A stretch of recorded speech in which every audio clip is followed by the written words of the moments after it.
You're listening to Carolina Forest Panther Football on the Carolina Forest Panther Football Network. And it starts right now.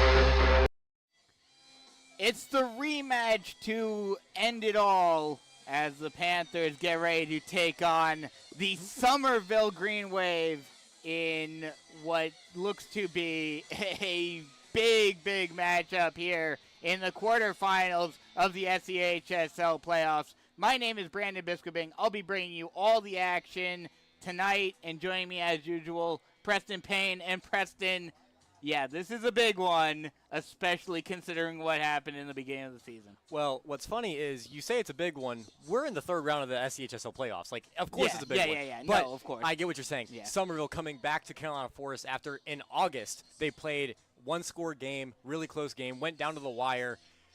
This proves to be the rematch of the century, especially the biggest rematch in probably Carolina Forest history, unless we play Sumter next week. But that's far down the line. Of course. But Summerville coming back here, and I'm ready. I'm ready. This has been a long time coming, and we talked about this when we lost to Summerville. We want to see them again. Yeah, we were preparing for this. We were saying this is what we want coming, in the playoffs. Right. And now the Panthers have a chance to redeem themselves from that loss at the beginning of the season. It came down to the final minute of the game, losing 33-26. Panthers came up big early on, holding the Green Wave to only 7 points in the first quarter. And then both teams scored touchdowns in the second quarter. But Summerville, and this is something we noticed last week when Summerville was facing Berkeley, is that their kicker has had his struggles this season. Yeah. Panthers blocked the extra point, and they were only trailing by 6 at the half. And then the Panthers were able to, the Green Wave scored another touchdown, but another blocked extra point. So they were only down by 12, and they were able to score 2 unanswered touchdowns. And they took the lead with 11 minutes left to go in the game. But then, Summerville answered back. Panthers answered back. That fourth quarter was a wild one. And then, unfortunately, some mistakes and some questionable calls allowed the Green Wave to score a couple of touchdowns on their last couple of drives, and basically putting a dagger into the Panthers, although they were able to fight valiantly to the end. Yeah, we're going to go ahead and give this preface now. Summerville did at us on, or provide our link on their Summerville Twitter account. So if any Summerville listeners are listening, actually a pretty decent crowd from Summerville. And decent turnout, traveling 2.5 hours up from Charleston. However, if any of the Green Wave faithful are listening tonight, welcome. We will try to be as unbiased as possible, but understand we are Carolina Forest radio broadcasters. We are going to be slightly biased. Exactly. That the preface out of the way. Yes. That game from Carolina Forest was very, very sloppy. Yes, especially the fourth quarter. But even earlier than that, Ethan Hamilton had a couple interceptions that he threw, which he's been better about keeping the ball, not having as many turnovers and stuff like that. Well, that's something else, too, is that his passing game has gotten a lot better than that game. This offense is much more two-dimensional than it was in Week 1. Or Week 2, because Week 1 they actually had a really good passing game. But speaking of Week 1, Ethan Hamilton had his most passing yards since Week 1 with 138 last week. He had that big 79-yard touchdown pass to not Nathan. I about to say that it was Finney and Mahood who had the 79-yard touchdown pass and catch. So even slant routes and stuff that's high percentage, you want to have your team have that two dimensions. Especially because if you call a pass play, Ethan Hamilton is such a good scrambler and runner of the football. even if he has that one read defending Mahut on a slant, he can escape out of the pocket and make a play out on his own, like we saw a few times in the Summerville game. There was that one play where he ran probably about 100 total yards, and it scored a 30-yard touchdown run in all yards. Yeah. But he ran from one side to the other, and those are the types of plays that this Carolina Forest team is going to have to make in order to kind of win this game against Summerville, because they come in as the heavy underdogs. Yeah, heavy underdogs. What I know Southern Sports Central put up a poll. It was 83% Summerville, 17% Carolina Forest on that one. So that should tell you a little something. So, but heavy underdogs, but it really shouldn't be as heavy underdogs.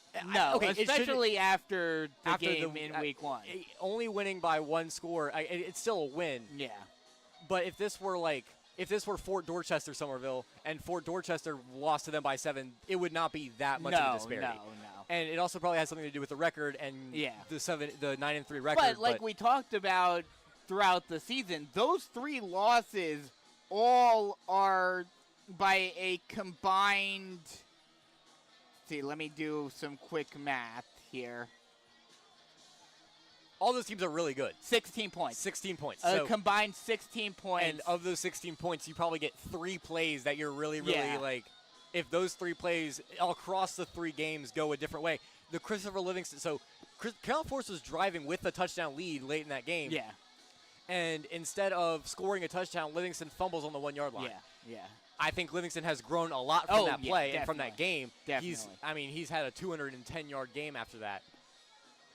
But if that ball goes a yard further, that's a touchdown, and all of a sudden, Carolina Forest is not 9-3; they're 10-2. Yeah, exactly. And across the 3 games. Yeah. What I'm trying to say is this game is going to be a good game, and I'm excited for this game. I'm definitely looking forward to this game. I mean, we've talked about it in a couple of different games. Ironically, the Summerville game, which outside of the Sumter game was probably the craziest and closest game the Panthers have had all season. Yeah. But outside of the first Summerville game, there have been a few games that we've gone into it saying this is going to be a good one, and this could be a very close and very exciting game. We talked about Oceanside, South Florence, and then obviously beating Sumter to win the region. This one's going to be good. Obviously, speaking of Sumter, the winner of this game will face off against the winner of White Knoll against Sumter. And depending upon who wins that game and who wins this game, well, actually, it all depends upon who wins that game will determine where that game will be played. If White Knoll wins, whoever wins this game will head to White Knoll. And if the Gamecocks win, then whoever wins this game will host. Will host, yes. So what this game is going to come down to is, one, this will be the first game where I truly think, and I just ended on a cliffhanger because we are going to go take a moment for the national anthem, and we'll be right back with more stats and analysis here on the Carolina Forest Football Network. Switching is easy. We do it all the time. We switch on the lights. We switch TV channels. Some of us switch partners while square dancing. Well, that's a stretch. But what's not a stretch is how you can switch and save with State Farm. In fact, State Farm agent Tony McAfee, right here in Carolina Forest, can switch you over so you can start saving today. Tony and his team are ready to welcome you to the State Farm neighborhood. With Tony McAfee, it's easy to switch and save. Just give him a call. When you want the real deal, like a good neighbor, State Farm is there.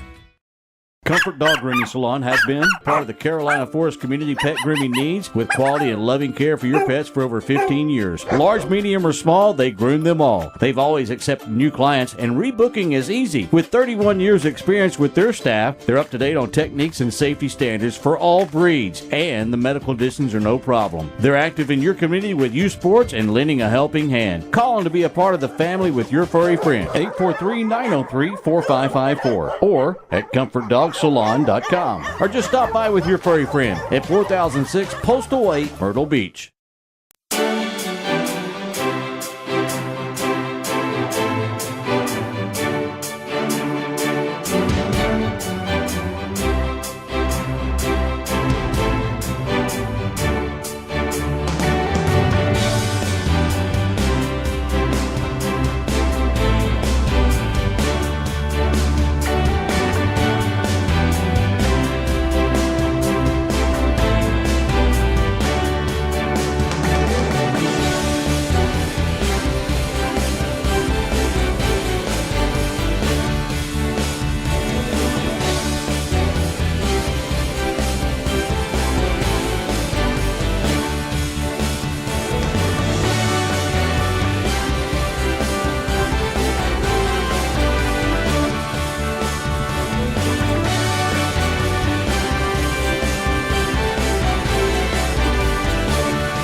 welcome back as we are just moments away from kickoff in the quarterfinal matchup of the SEHSL playoffs between the Panthers and Summerville. And you had a thought before we went to break. Continue. What this game is going to come down to is, does this Carolina Forest offense, because we talked about the defense not playing for full 4 quarters, but it's really been the offense. The offense has not gotten a whole lot going in the second half of football games where it's close. You talk about Sumter. We had literally negative yards going into the last drive of the game until the last drive of the game where Ethan Hamilton just took over. The Summerville game, we scored. I forget what the score had, but the offense definitely. Well, but they did score to take the lead in the fourth quarter. So, and then Oceanside is probably the only game where I can say that the defense let it down, because the Oceanside defense is very, very, very good. Sumter, it's the same. It's the same thing throughout the 3 losses and the Sumter game. I mean, even last week, you can say the same thing. Yeah. You could, but that has more to do with play calling. Yeah. I think the 2 play calls that we were mentioning last week were 4th and short, where they decided to pass the ball. You have the best running back in the game, or in the area. Yeah. Why even try to pass the football there? Yeah. In Khalil Johnson, whatever. Or even Hamilton. Like, if you want to run a read option there, or a QB power, or literally anything, don't throw the football there. Yeah. And then a 4th and 12 where you could either punt or go for it, just go run a regular pass play. Well, they went for it, but then ran a fake end around to Finney Mahood. Those 2 plays really kind of told me more than anything about last week. I'm not worried about that, because I think Mark Morris has kind of learned his lesson not to get too cute, hopefully. But that's one problem that the Panthers have had, all season has been in these pressure situations. Sometimes he does try to get a little too cute. But that's the thing is, sometimes when he tries to get too cute, the offense is good enough to bail him out. True. But I don't think the offense, it's definitely good enough to bail him out. I don't think the offense against really good defenses is going to be enough to bail him out. Now, Summerville didn't have the greatest defense, so we'll see if that is going to continue. But I think it'll be really, really interesting to see how Mark Morris changes his play calling after last week. Yeah. As they are just about set to do the coin toss at the center of the field. And tell me what your keys are, and then also just what do the Panthers need to do to win this game tonight? So first key of the game, and I think it's going to be pretty obvious if you listened to the pregame before the national anthem, it is simply don't turn the ball over. It's simply you have to play mistake-free football. Ethan Hamilton, 2 interceptions. Christopher Livingston, the fumble. If Summerville, I don't know who won the toss, but Summerville will receive the first half kickoff, just to give you an update on the coin toss. But what the keys are, you just have to keep the ball. If Carolina Forest even scores on one of those 3 possessions that they turn the ball over on, win the game. Well, it's overtime at the very least. Yeah. Take care of the football. Don't get too cute. Run your plays. If Summerville does what Sumter did and stack the box and do all that, that's the perfect opportunity to run a play-action slant pass to Finney Mahood, and then that's what we saw last week against West Ashley, was a play-action, then throw the Finney Mahood, and Finney Mahood was gone and able to score a touchdown. That's going to be one thing that's going to be interesting, and we talked about it ever since the Sumter game, and it's going to be interesting to see how these 2 teams adapt to the changes that they've had over the season. I'm not sure how much change Summerville has had, really, because they've just dominated pretty much everyone outside of the Carolina Forest game and outside of a couple of other games. Even Sumter, they blew out by 60 points. So here's the thing. Their closest games were the Carolina Forest game, which, another thing, let me ask you something. I know for high school it doesn't really matter all that much because you're young, you're able to do this pretty well no matter what kind of break you have. Does the fact that they've had to play for 13 straight weeks now impact anything? I don't think so, but what impacts it more is the fact that it is really hard to beat on any level. Yeah. It is really hard to beat a team twice. Yes. It is really hard to beat a team unless they are like a low-level team. Like you see it in the NFL all the time. How often do you see division rivals who play each other twice win twice. Or better yet, even if they win twice in the regular season, how many times do you see a team make it to the playoffs and they meet in the playoffs, and how many times do you see them win 3 times? That's the type of – it's really, really hard to sweep a team, as it looks like Carolina Forest is going to line up for this kickoff. So the two – before we get to the kickoff, the 2 closest wins for Summerville, who are undefeated this season, was Carolina Forest, which was a 7-point win, and Ashley Ridge, which was a 5-point win. As the kick is up, and we are underway here in the quarterfinals of the SCHSL playoffs, and it will go into the end zone for a touchback. So Summerville will start with the ball at the 20-yard line. And here's something that I'm not quite sure, but I'm pretty sure whenever we played them the first time, JJ Chedek was still pooch kicking. Yes, and yes, that you are I correct. think will play a huge role, because instead of starting at the 30-yard line, it's the 20-yard line. Yeah. And I think that'll play a huge role tonight. I think it will. Jaden Cummings comes out to lead the Green Wave. They'll go pistol set, 2 wide on the near side. They'll hand it off to Green, and Green will get taken down. At first, thought he was going to break out, but was able to be pulled down after a gain of a couple, and it'll be 2nd and 7. And this defense, one key note that we forgot to mention, Braylon Fernandez is not out there right now because of the injury he sustained last week. So it's going to be the linebacker by committee this week for Carolina Forest defense. Shotgun set, 2 wide on the far side. Snap, hands it off to Green again. And this time, Green is actually able to bounce out to the outside after looking like he had nowhere to go. Cuts it inside and finally gets pulled down by a couple of Panthers at the 40-yard line. And some elusiveness by the big back, Trey Green, to get the first down. And something that we did not see in the last performance was that elusiveness from Trey Green, as they're going hurry up. Yeah, they're going to go hurry up. Play action pass, throwing it on into the flat to Green. He'll make the catch before getting taken down at the 33-yard line for a gain of 8. They're going hurry up too. They're going to go hurry up here. They're moving. Now they're slowing it down a little bit. Yeah, now they're going to slow it down a little bit.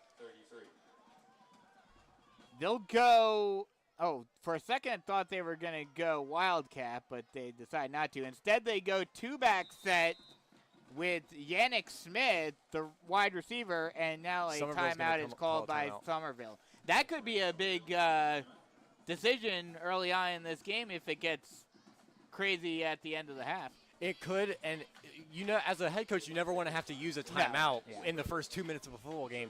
That could bode well for Carolina Forest if they can get a touchdown late in the game, because again they're doubling up. We're looking very, very far ahead. Of course. But if they can if they can double up at the end of the half, that's always good to do. Coaches always look to do that type of thing. It's kind of like when you can do a 2-for-1 in basketball as the play clock's running down. Yeah, exactly. Or the shot clock, I guess, in basketball.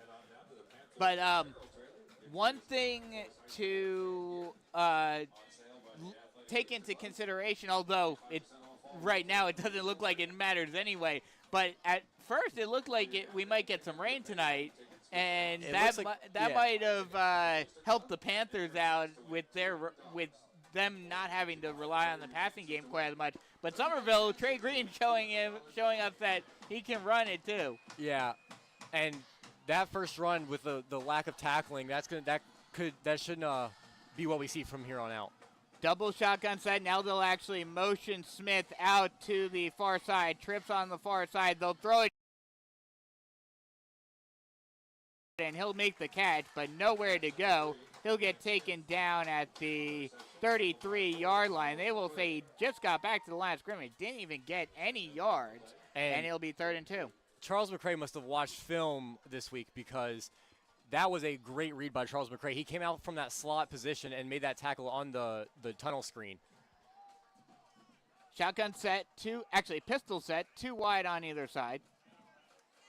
Cummings takes the snap. He'll hand it off to Green. Green gets a hole. He'll get the first down and more. And still on his feet, is able to break a couple of tackles before finally being pulled down at the 20-yard line. And Green is just a massive back. He is. I mean, he's not really like, at least maybe for high school he's pretty big. He's 5'10", 225. But the height is what's mattered because he's not necessarily. I mean, he's pretty tall. Yeah. But he's not 6'5", 220, where that body weight is spread out. Shotgun set, or actually pistol set. They'll hand it off to Green again, and he'll get a gain of 7. And that'll make it a 2nd and 3. Jonathan Rivas on the tackle. And Summerville is already in the red zone. They're going to go Wildcat with Yannick Smith. Yeah, they're going to go Wildcat here. Empty backfield. Yannick Smith now motions, and it's going to be a jet sweep pitch. And getting taken down after a gain of a couple is number 6, Ashton Allen Hawkins. And that will be enough for another Summerville first down, and it's now 1st and goal. This will be the place where I really try to see this Carolina Forest defense, as there's a stoppage. There's a stoppage of play for something.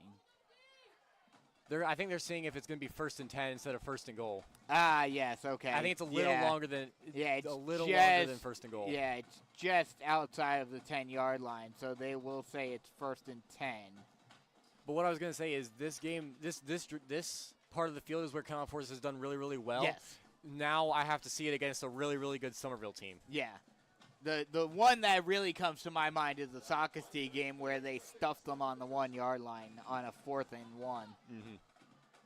They'll go Wildcat again. The read option, Yannick Smith keeps himself, and he just breaks a tackle and walks his way into the end zone for a touchdown.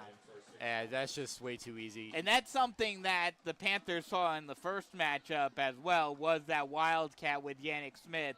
And the Panthers couldn't stop it back then, and it doesn't look like they can stop it now. No. And that just seemed really, really easy for Summerville to walk down there and score. Preston Smith comes out to kick the extra point. This is one place where Summerville struggled. They threw a flag on the far side. And there is a flag. Looks like they're pointing towards Carolina Forest. We'll have to wait to see what the official decision is. And it will be an offside on Carolina Forest. Yeah, they're just going to just push it up a yard. Doesn't really change much. But you see it in the NFL a lot where they decide to go for 2 instead of kicking the extra point. I think that's why they were talking to Summerville to see if they wanted to go for 2, but they're just going to keep they're just going to keep the kicking team on the field. But now they're still talking. And still.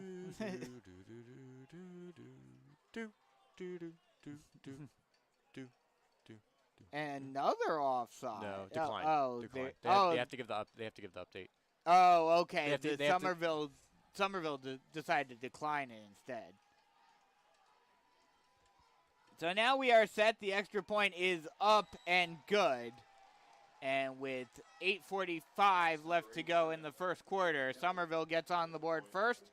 It's 7-0 Green Wave. We'll take a quick break and come right back with more Carolina Forest Panther football action. Switching is easy. We do it all the time. We switch on the lights. We switch TV channels. Some of us switch partners while square dancing. Well, that's a stretch. But what's not a stretch is how you can switch and save with State Farm. In fact, State Farm agent Tony McAfee, right here in Carolina Forest, can switch you over so you can start saving today. Tony and his team are ready to welcome you to the State Farm neighborhood. With Tony McAfee, it's easy to switch and save. Just give him a call. When you want the real deal, like a good neighbor, State Farm is there.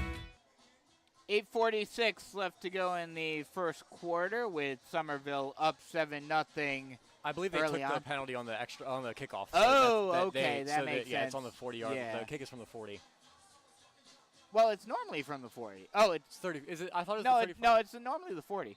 So they declined. No, he waved. He waved to it say off. Okay. declined. Okay. As that ball will go out of bounds, so the Panthers will get good field position to start off. Yeah, this will be the 35. Start on the 35. Although the Panthers are lined. They don't. I don't think they noticed it went out of bounds. Oh, okay. Yeah, they're moving up Yeah, now they're moving up. So first time for the Panthers on offense tonight. And they'll get really good field position too. Yes. Which helps. It does. And if this is going to be a shootout type of game, they're going to need all the field position they can get. They're going to go 2 running back set. And they're stacking the box too. Two wide on the far side. Hamilton motions Ober over to the far side H-back position. Snap. Hands it off to Khalil Johnson. And actually. I believe that's Fox. Yeah. Oh, okay. Jaron Fox will make the carry. Jacob Cotterell makes the tackle. It's a gain of 4, so it'll be 2nd and 6 from the 39-yard line. And again, how is this offensive line going to handle basically all 11 people in the box for Summerville? Shotgun, 2 running back, shotgun set, 2 wide on the far side. They'll run the triple option. Hamilton will keep it himself, tries to cut it inside, but nowhere to go as a green wave stuffs him. He will get a gain of 1, so it'll be 3rd and 5 from the 40. Yeah, and this is gonna be one of those things where this is what I was afraid of. Sumter put the formula to stop this Carolina Force offense on tape. And now it's going to be up to Mark Morris to adjust to what Summerville's throwing at him, unlike what he did against Sumter.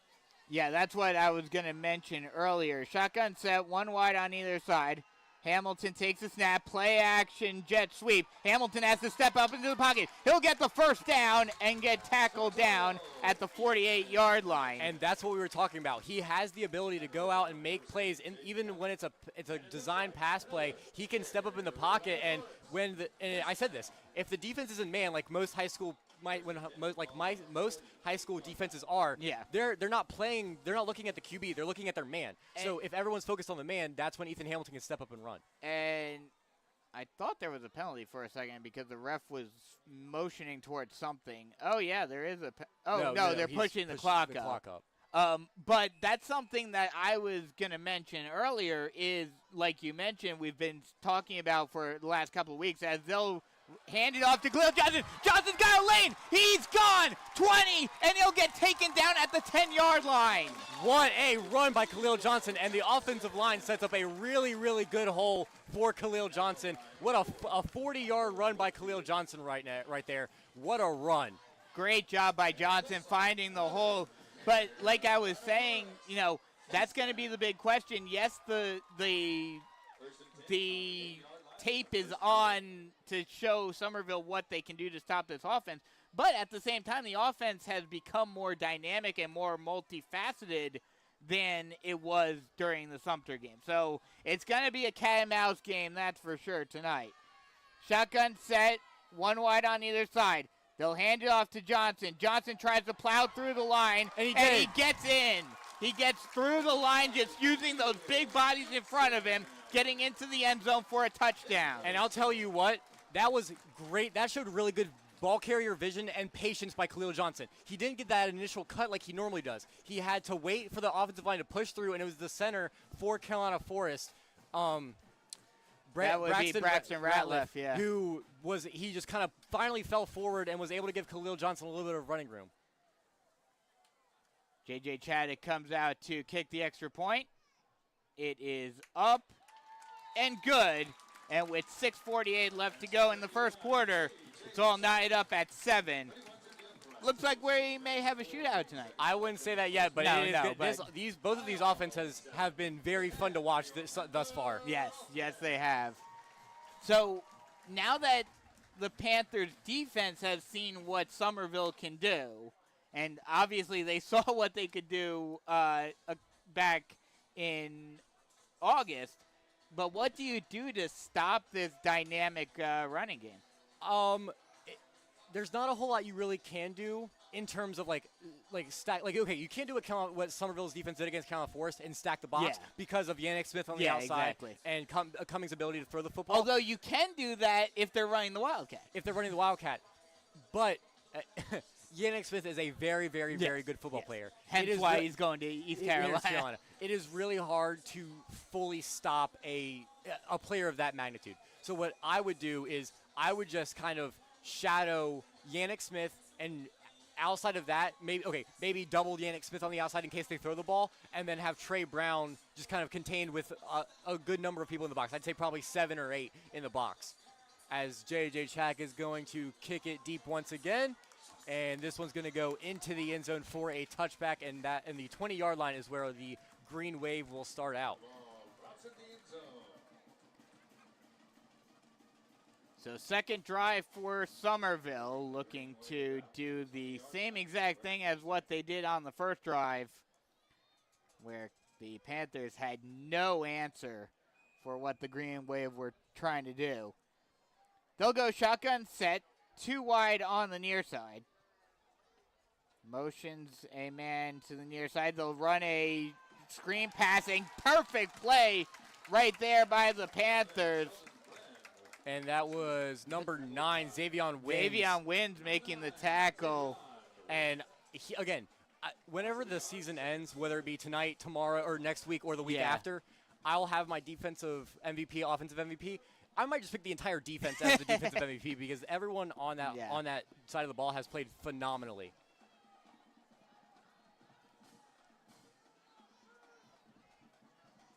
Cummings calling out a play. They'll go pistol here. 2 wide on the far side. They'll run a screen pass again and trying to get a lane, but again the Panthers are there as Sheldon Glenn has nowhere to go again. This time he is able to get a couple of yards.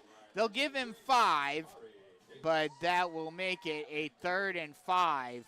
And this is what you want to see for the Panthers defense on the second drive.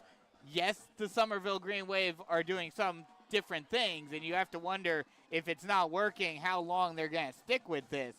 But thus far, the Panthers stepping up big. Shotgun set, 3 wide on the near side.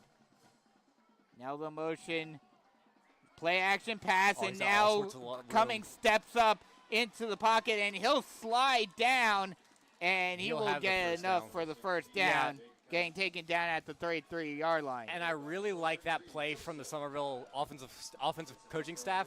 They cleared out that entire right side for Cummings, so when his first read wasn't there and his second read wasn't there, he had all sorts of grass in front of him to run and pick up that first down. That's a really good play call. Kind of like what you were mentioning before with Ethan Hamilton, with defenses playing exclusively man. That sort of play, there's just open room for Cummings to step up. Shotgun set, 2 wide on either side. 5-step drop actually for Cummings. He'll roll out and then throw it short. It is caught, taken out of bounds is Yannick Smith. And that will be a gain of 6. And he'll make it a 2nd and 4. It's just, when you have someone who's faster than everybody else and just bigger than everyone else, it is really easy to just get him the ball and get out into space. Shotgun set, 3 wide on the far side.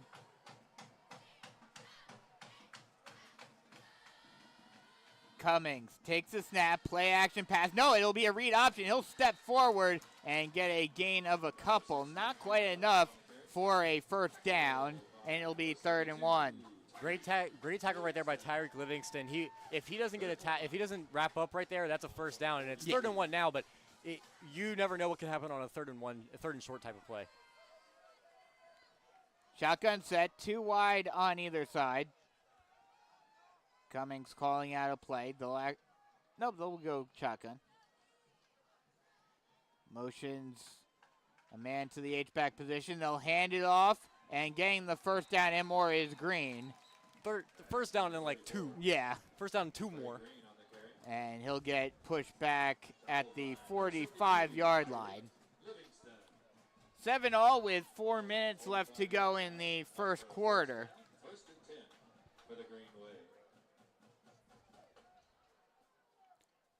A 40-yard field goal from Sumter was blocked, returned for a touchdown, 7-0 White. Wow.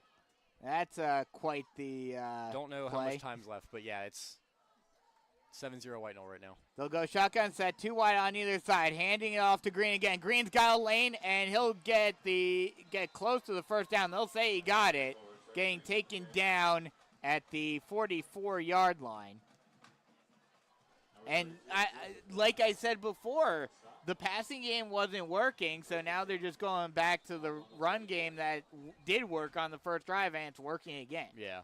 And that's going to be a tough there is a flag, however. It's going to be offside on the offense this time, though. Because of where Summerville lined up, it's going to be offside on the offense. Yeah, okay. So you don't see it often, yeah. but because of they had a quad bunch to the near side, to the right of Cummings, and one of them lined up just a little too far, and that'll march him back 5 yards. So lucky break for the Panthers, as that'll put Summerville back to the 49-yard line. Now, here's the bad part: is their running game has been so good that they can run it twice, and it might as well, and it could be very close to a first down. An interesting formation that they were lining up with, though. Quad, and that could be just used that to just hide Yannick Smith. Yes. Shotgun or pistol set. They'll flea hand flicker. it off. Oh no, they'll go flea flicker, he's wide throwing open. it deep and not able to make the catch. Wow. Is Sheldon Glenn? Glenn was wide open. If he would have made that catch, he was gone. There was no one within a 5-yard radius of him on that outside, and that's one of those. Oh, wow. And what's crazy is Yannick Smith was a decoy on that play, too. He was just sitting here, almost on a bubble screen type play, but it was wide open and just couldn't hit him and Cummings wasn't able to hit him. So that'll make it a 2nd and 15.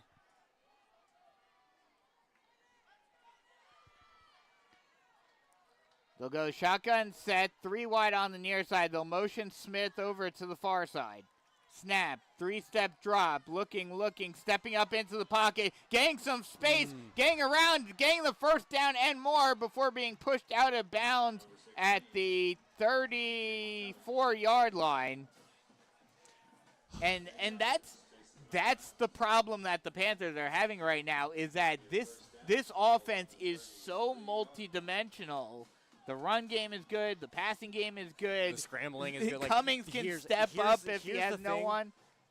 At what point do you put a spy on? You have to. And at some point you're going to have to. But that's the thing. If you put a spy on, how are you going to limit the running game? It's just.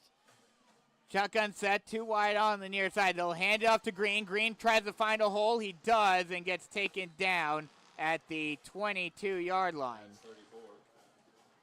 And that will be another first down for Summerville. It's just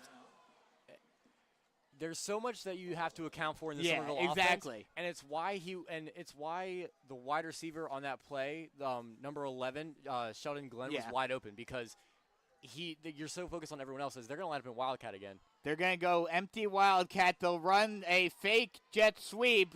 Smith keeps it himself, cuts it inside, and gets taken down at the 10-yard line. Actually, make that the 11-yard line for another Summerville first down. And, like you said, this Green Wave offense, everyone is a threat. Yeah. And that's a huge problem for the Panthers right now, as they will go Wildcat once again. Smith keeps it himself, tries to break it to the outside, getting held up at the 5-yard line. A good play by Jamori Davis, just staying in front of Smith and pushing him out of bounds. And it'll be a 2nd and 4. It's just one of those things where the defense just has to be so in tune with what the offense is doing. They have to know that this is coming, and it's just everything has to be accounted for, and it's really hard to do that on the high school level. Shotgun set, 1 wide on the other side. They'll hand it off to Green, and Green just plows forward through the hole into the end zone for a touchdown. And this game is just going to be back and forth. This is going to be I said it. This is going to be a shootout. It's going to be, but here we're going to run into the problem that we ran into last year. Against Fort Dorchester. Well, no. Just in general last year. Yeah. The offense has to play absolutely perfect. Exactly. But this does remind me of, the Fort Dorchester game last year, where the Fort Dorchester offense was so dynamic that the only way to keep up was by scoring every possession. like Fort Dorchester was. And it looks like the same's going to be happening tonight against Summerville. And another penalty on Carolina Forest. I'm assuming Summerville's coach is going to accept this one. We'll see. I mean, on the penalty. Like on the kickoff. Yeah. No, they're just going to decline it again. Yep. Never mind. Never mind. Summerville's coach isn't interested in moving the extra point up. The extra point by Smith.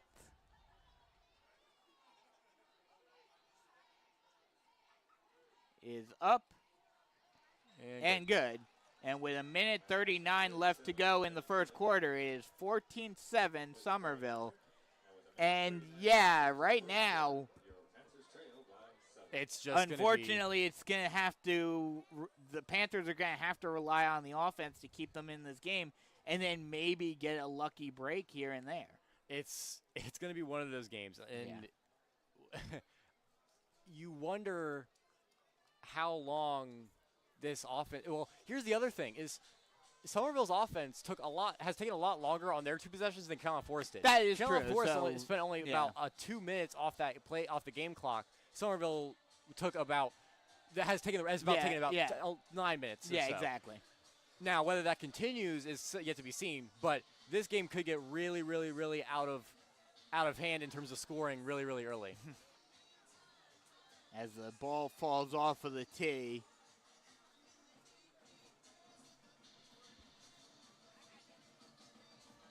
Kicking it away is Smith.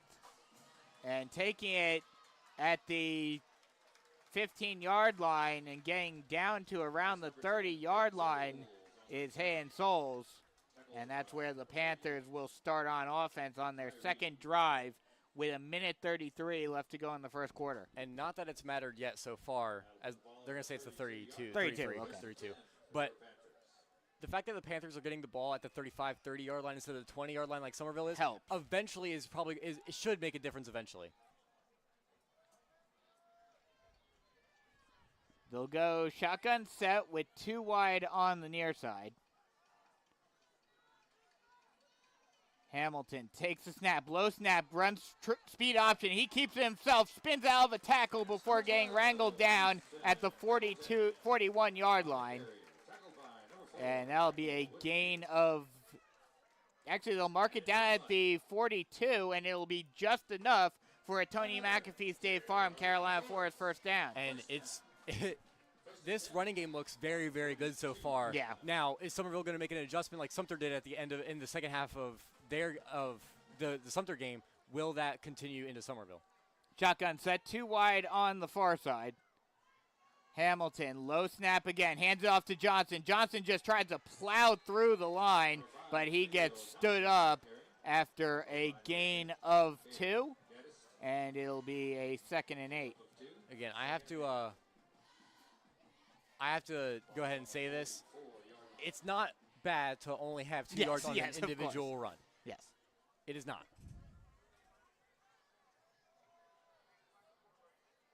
As they're going to bring Jaron Fox onto the field.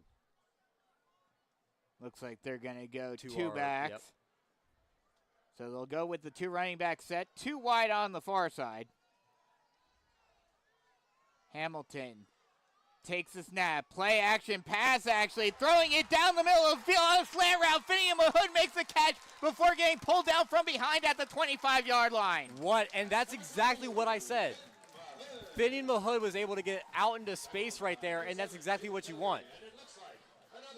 That'll be another Tony McAfee State Farm Carolina Forest first down. They'll mark him down at the 24-yard line. And like you mentioned, as the clock is about to run out, we'll see if they decide to take one more play. They do. Hands it off to Johnson. Johnson tries to find the corner, bounces it inside before getting taken down at the 15-yard line. And that will end the first quarter with the score 14-7, but the Panthers are driving, and they are in the red zone for the second time tonight. We'll take a quick break, come right back with the second quarter here on the Carolina Forest Panthers Football Network. Comfort Dog Grooming Salon has been part of the Carolina Forest community pet grooming needs with quality and loving care for your pets for over 15 years. Large, medium, or small, they groom them all. They've always accepted new clients, and rebooking is easy. With 31 years experience with their staff, they're up to date on techniques and safety standards for all breeds, and the medical conditions are no problem. They're active in your community with youth sports and lending a helping hand. Call them to be a part of the family with your furry friend. 843-903-4554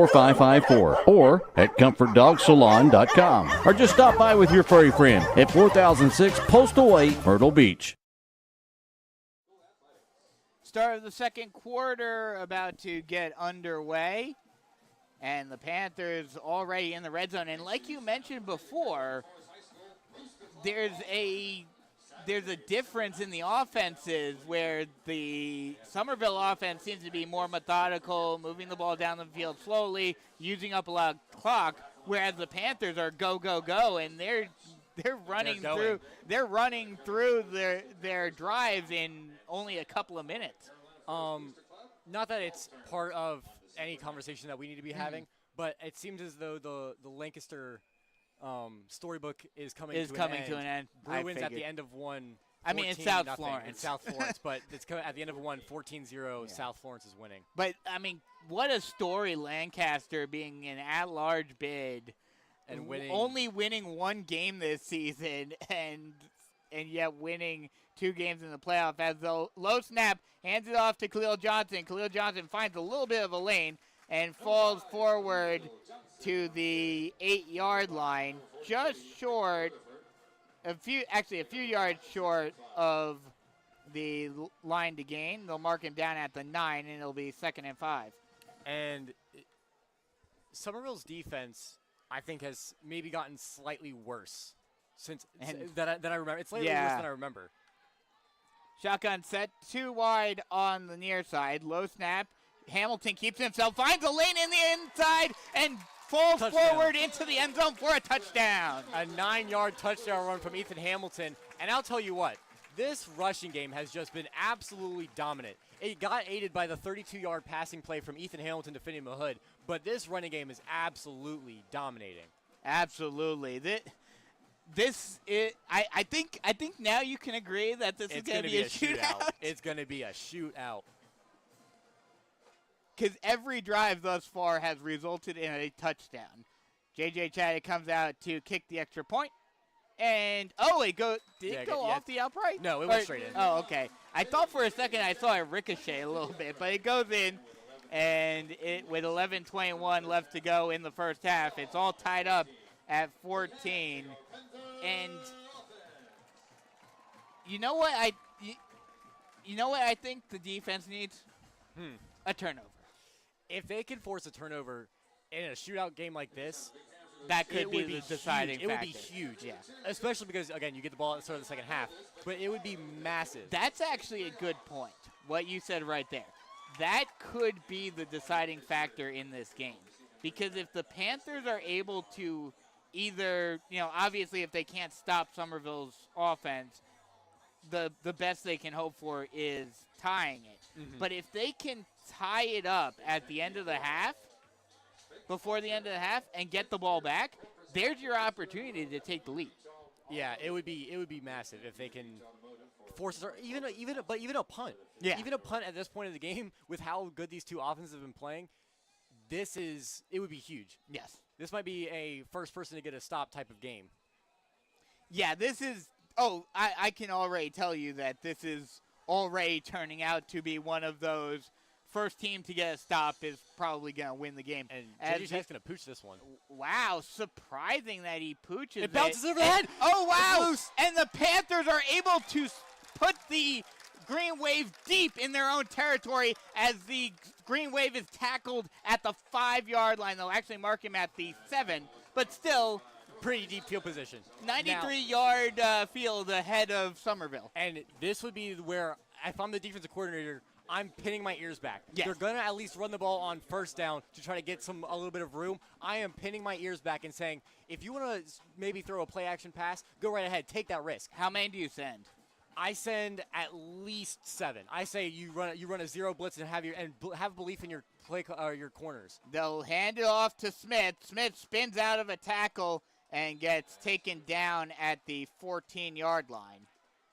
And so much for that, because a 7-yard gain gives them plenty of room and out of the danger zone. It is just, at some point, the defense is going to have to just pin their ears back and just stop the running game, because the passing game has done nothing to hurt you if you're the Panthers defense. It's all been the running game. Shotgun set, 2 wide on the far side. Play action, screen pass out to Smith. Smith tries to get around the corner, and he is finally pulled down right at the first down marker. They'll say he got enough for a first down. Taken down at the 19-yard line. And screen passes are hard only because most of the times you have so many blockers. They're going to actually run up in that same quad bunch formation that they lined up in earlier.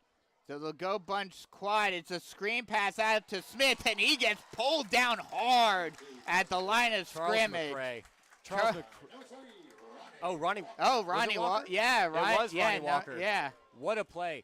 This defense, you've seen glimpses where they are able to read. Especially against the passing game. Yeah. It's been the running game that has been hurting the Panthers defensively. 100%. Those screen passes, outside of one that maybe got, 5 or 6 yards, has done nothing. Nothing, yeah. They'll go shotgun, 2 wide on the far side. They'll hand it off to Green. Green tries to find a lane and gets taken down at the 26-yard line, and it'll be a 3rd and 3. And here's the thing: if this defense can get a stop here, I think they're still.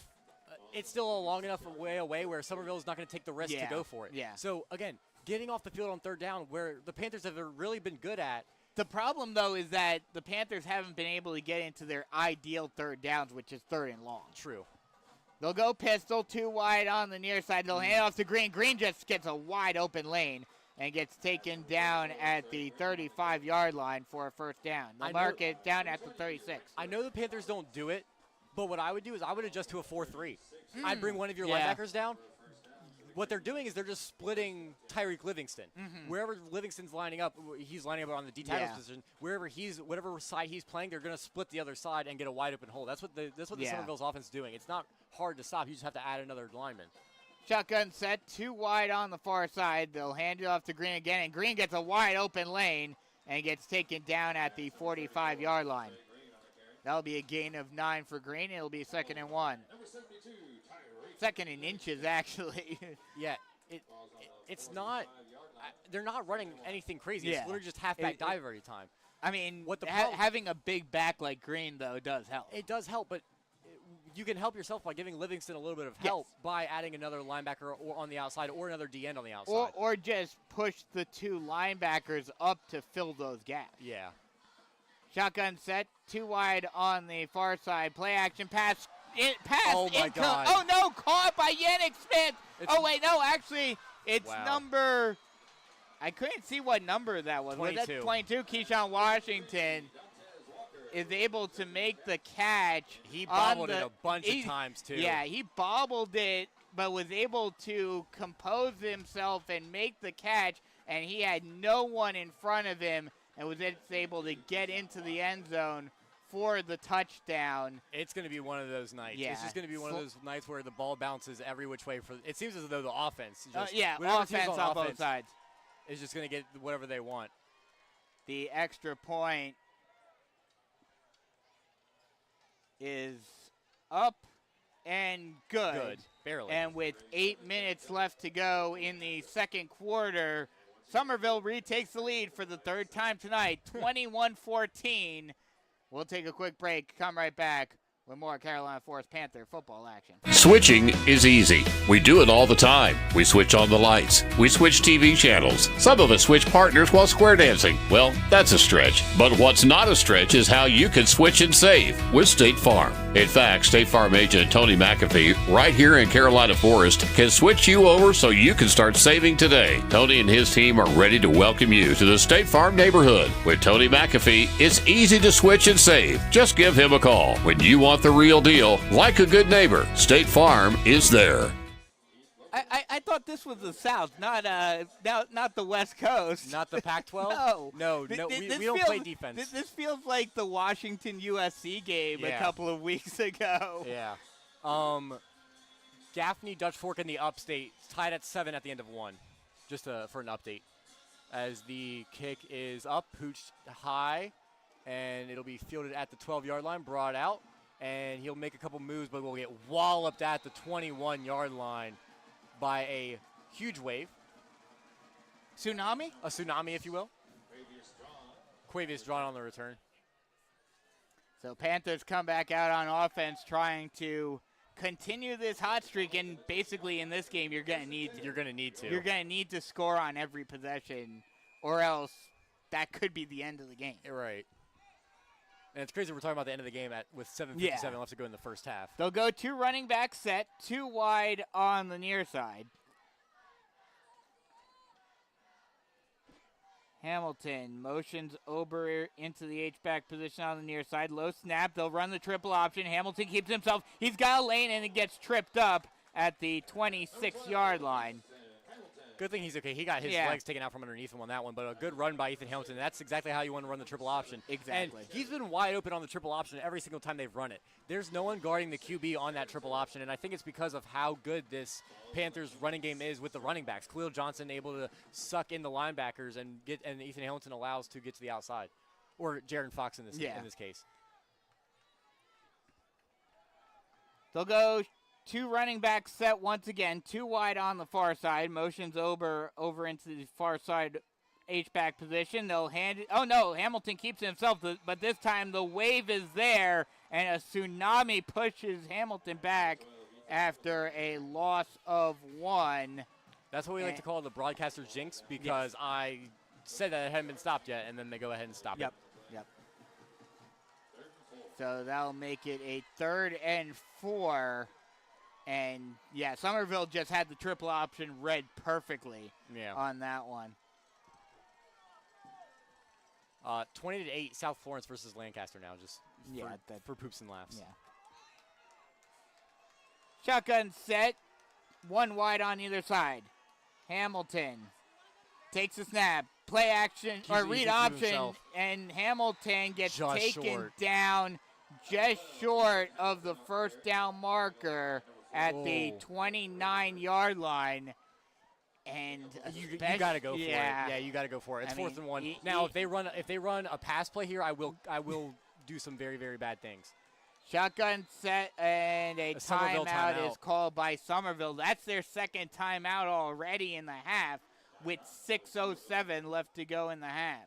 And I would say that's going to matter for maybe a potential 4-minute drill, but with how good the Summerville offense has played, I don't think it might. It probably doesn't really matter. Yeah.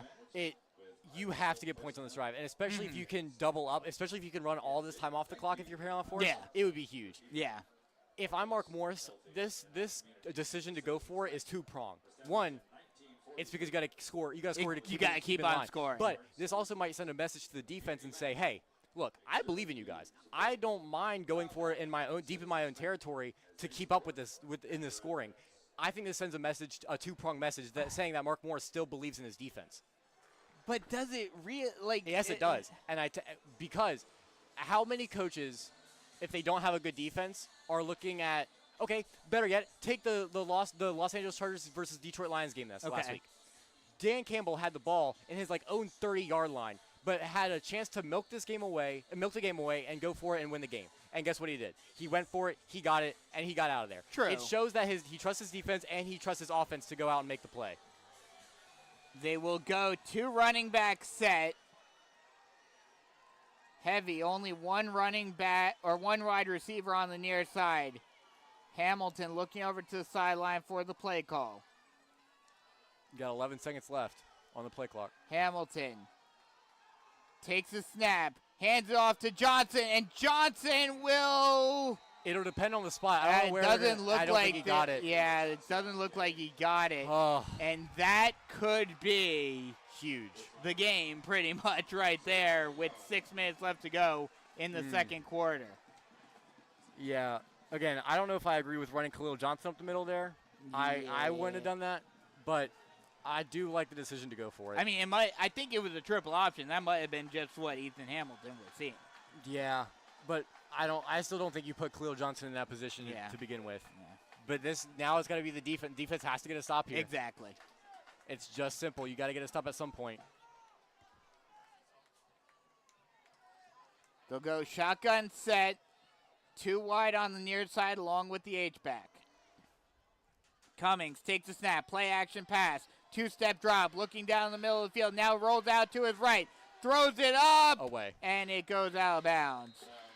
Good and defense. That was a good play, good stop by the defense right there, just shutting down the passing game. And that's the thing, the passing defense has done very well thus far for Carolina Forest. It's been the run defense that has been hurting them. Right.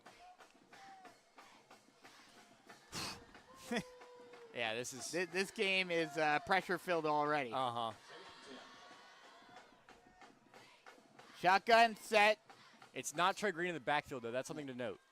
Shotgun set, 2 wide on the far side. They'll hand it off, trying to break through the line, but it doesn't matter. And getting up to the first down marker and beyond. I believe was that number 6? No, that was 45. Oh, 45. They're going deep into their. Caleb Jenkins was on the carry. But still a 1st and 10 as Trey Green's going to come back into the game. They'll go shotgun set. They motion a man out, and this time they hand it off to Green. Green comes in, and he'll get taken down at the 11-yard line. Make that the 12-yard line. And it'll be a gain of 5, and it'll be 2nd and 5. It's just you really want the defense to be able to get a stop, Yeah. and they've proved it all season long. But yeah, it's just going to come down to can they get a stop? And I said the first team to get a stop is going to win, and Summerville has done it. The stop. Yeah. They'll go pistol set. Actually, we'll go pistol set. 2 wide on the near side. Hands it off to Green again. Green just plows his way through the line, using his blockers as shields, and gets close to the first down marker. And they will say he got enough for the first down. It'll be 1st and goal from the 7. It's just Trey Green's just bigger. It just does He's not. just too big. Yeah, it's just you can't.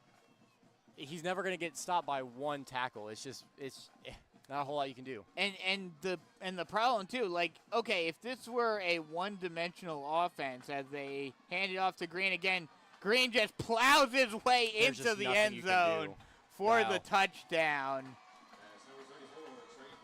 And with 4:17 left to go in the half, Summerville extends their lead up to presumably 14. Here's the good part. They left enough time on the clock to where the Panthers can score here. And they get the ball in the second half. This game I don't think it's not over yet. No.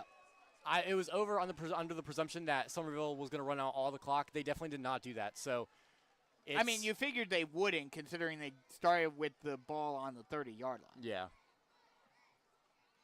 The extra point is up and good. And with 4:17 left to go in the half, it is 28-14. Summerville extends their lead.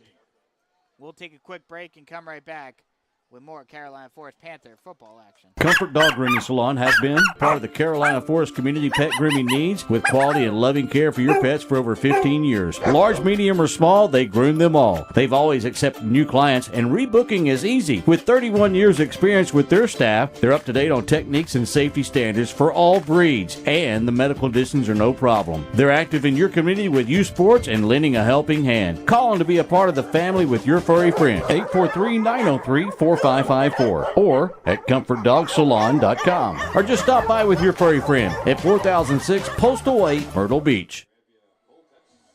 4:17 left to go in the half, with the Panthers trying to bounce back from giving up yet another touchdown and not scoring on their last offensive drive, as that ball is kicked to the sideline, and I believe it went out of bounds. No, he caught it. Okay. He caught it at like the 25-yard line and then went out of bounds. So Finney Mahood makes the catch and will take it out of bounds. Panthers will start with the ball at the 25. Now you have to score here, and you have to be able to score on the drive at the start of the second half if you want a chance to win this football game. And you basically have to run out pretty much all of this clock. Yeah. Shotgun set, 2 running back set, 1 wide on either side. Low snap, triple option. Hamilton keeps it himself, trying to find a lane. Gets past one man, spins around another, but then gets taken down at the 25-yard line. So all of that effort for no gain. Yeah.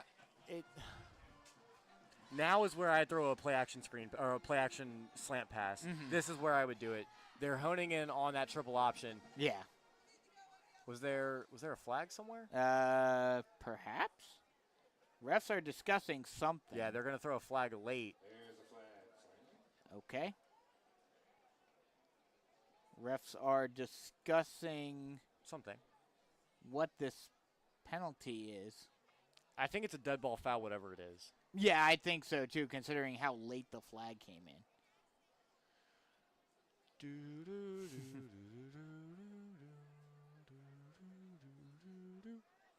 Long discussion. How long do I need to go on for?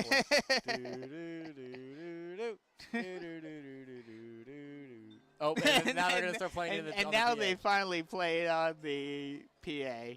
Will we get copyright struck if we we're not making any money on? No.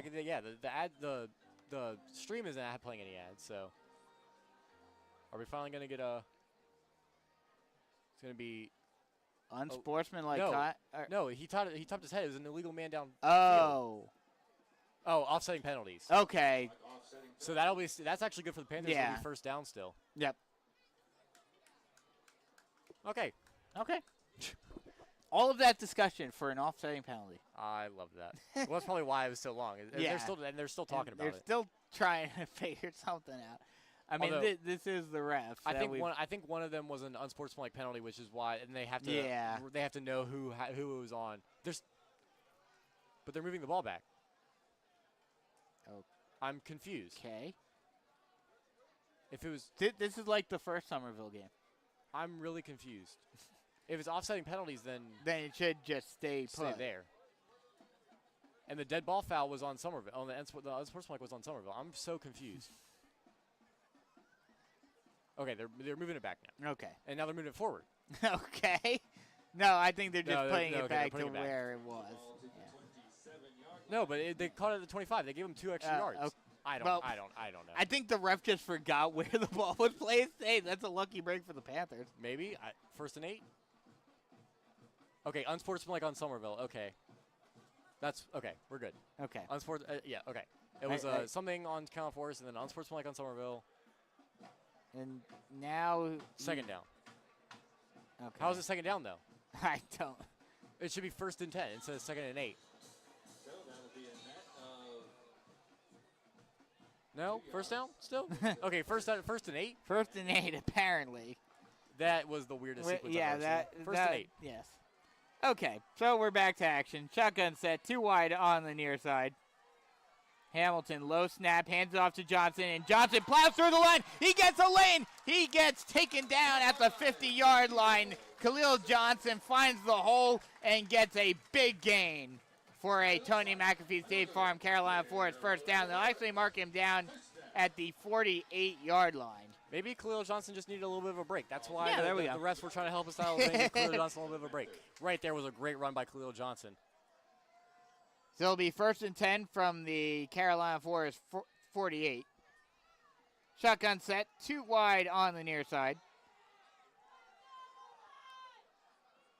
Hamilton looking over to the sideline. You got 7 seconds on the play clock. 3.5 minutes left to go in the first half. You gotta go. 3 seconds left to go on the play clock. Hamilton just barely gets the snap off. Runs the speed option. He gets the first down anymore. Spins out of a tackle. Still on his feet. Breaks a couple more tackles.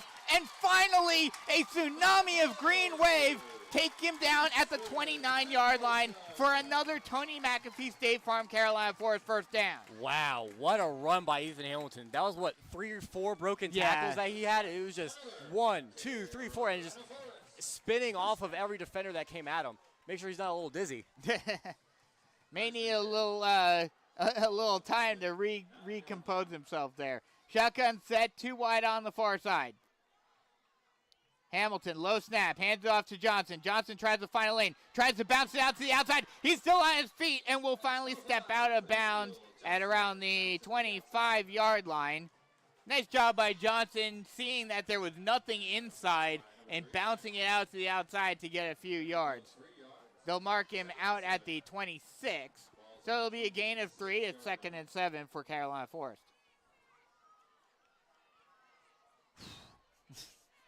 I'm at a lot. There's been so much going on, so much action. 2:42 left to go in the first half.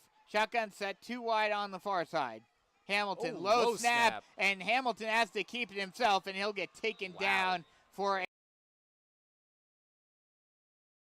line. So it will be a 3rd and 7. He had to be a shortstop on that one. He had to play that one off the hop. 2.5 minutes left to go in the half, and injured Summerville player down. Summerville has an injury, so that'll force the clock to stop at 2:22.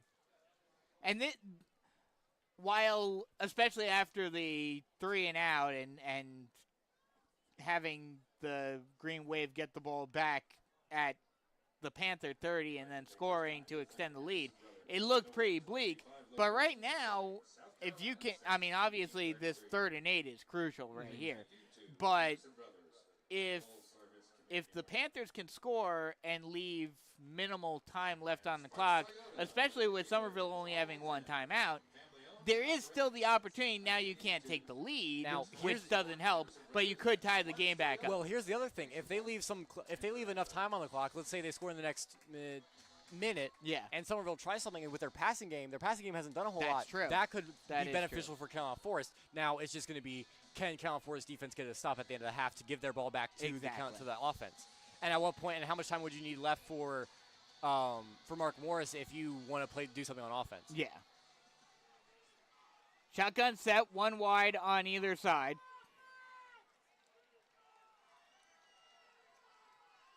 Speed option. Hamilton takes a snap, play action pass. Hamilton's got all day, lost it into the end zone, and it's incomplete. Trying to get it out to number 25, Christopher Livingston. No, it was 85. Oh, it was 85. It was okay, River Thane. Okay. Thought I saw it too for a second. And yeah, definitely some hand fighting on the end of that one. But no flag though, so it'll be 4th and 8 now. In all transparency, I do like the no call there. Yeah. Not a whole lot there, but there was some hand fighting, and that's actually one of the ones that I wish they wouldn't call in the NFL, but sometimes you see it. So Panthers are going to have to go for it on 4th and 8, and if I were Mark Morris, I would go with the exact same play. Maybe not the length of the pass. Well, yeah. Oh, it's gonna be a false start. A false start on the Panthers. I wouldn't go with the go route. I'd go with a slant route. But it looked like they were going to run the same play. Yeah. Maybe going with the slant route, but now it was false start, and they'll push. 4th and 13 is rough. And now you're definitely, even if you wanted to try to just get some points on the board, definitely out of J.J. Chaddock range. Yeah. 4th and 12 for the Panthers. 32. 2 minutes left to go in the first half. Panthers down by 14, 28-14. This is where I'd try to let Finney Mahood just make one move and try to get upfield. I don't think you can throw a go route here. You can't throw a deep ball. You gotta slant route. Something high percentage over the middle. Shotgun set, 1 wide on either side. They will pass it. 3-step drop, throws the slant route, and it's caught by Mahood. Will he get enough for the first down? Yes, he will. There's a flag down. There is a flag, however. The flag was near the offensive line. I don't know. I think this may be coming back. It may be. But everyone's moving forward, too, so I don't. That could be indicative of we'll something. have to wait to see. But it was definitely the right call. I'm not sure if it was a hook route it was an in route. In route. Yeah. But it was thrown perfectly right as Mahood made the cut. And another long discussion for the refs. This also could be in the room of maybe this was a free play offsides. Oh, you may be right. It could be. Nope, they're waving it off. All right. Okay. So the Panthers get another Tony McAfee State Farm Carolina Forest first down. And here's something to give Panther fans hope. Look at how well the passing game has done late in this second quarter. Does Mark Morris go to a more passing game in the second half? I don't know if you go heavy passing. Not but heavy, I but would more say balanced. More balanced, yeah. Shotgun set, one wide on the near side. Low snap. Hamilton hands it off to Johnson. Johnson finds the lane, breaks the tackle, and steps his way into the end zone for a touchdown. And just when we thought this offense, this team could be out of it just based on the fact that defense hasn't been able to stop, all of a sudden Khalil Johnson and Ethan Hamilton's arm, rather than his legs, getting this team into the end zone. But now the question is, there's a minute 40 left to go in the half. Is that enough time for potentially Summerville to score again? It's enough time, but you have to go hurry. You got to go hurry up, especially with Summerville only having one timeout. Exactly. As the extra point is up and a Summerville player almost got to that one. That was a little. That was a very close call for the Panthers, but J.J. Chaddock is able to put it up and in. And with a minute 40 left to go in the half, Panthers down by a touchdown, 28-21. And Panthers need to get a stop here, or just have the clock run out. And then, obviously, they need to score to start off the second half. Right here, if they're going to go with a passing play, right here was where I would you could see a turnover. You are correct. Jamari Davis has gotten a few picks. Xavion Wins has been all over the place. And if they are able to do that, then the Panthers still have 3 timeouts. You could even sneak in a field goal. You don't need a touchdown, especially because you get the ball in the second half. That is you don't need a touchdown if you get this ball back.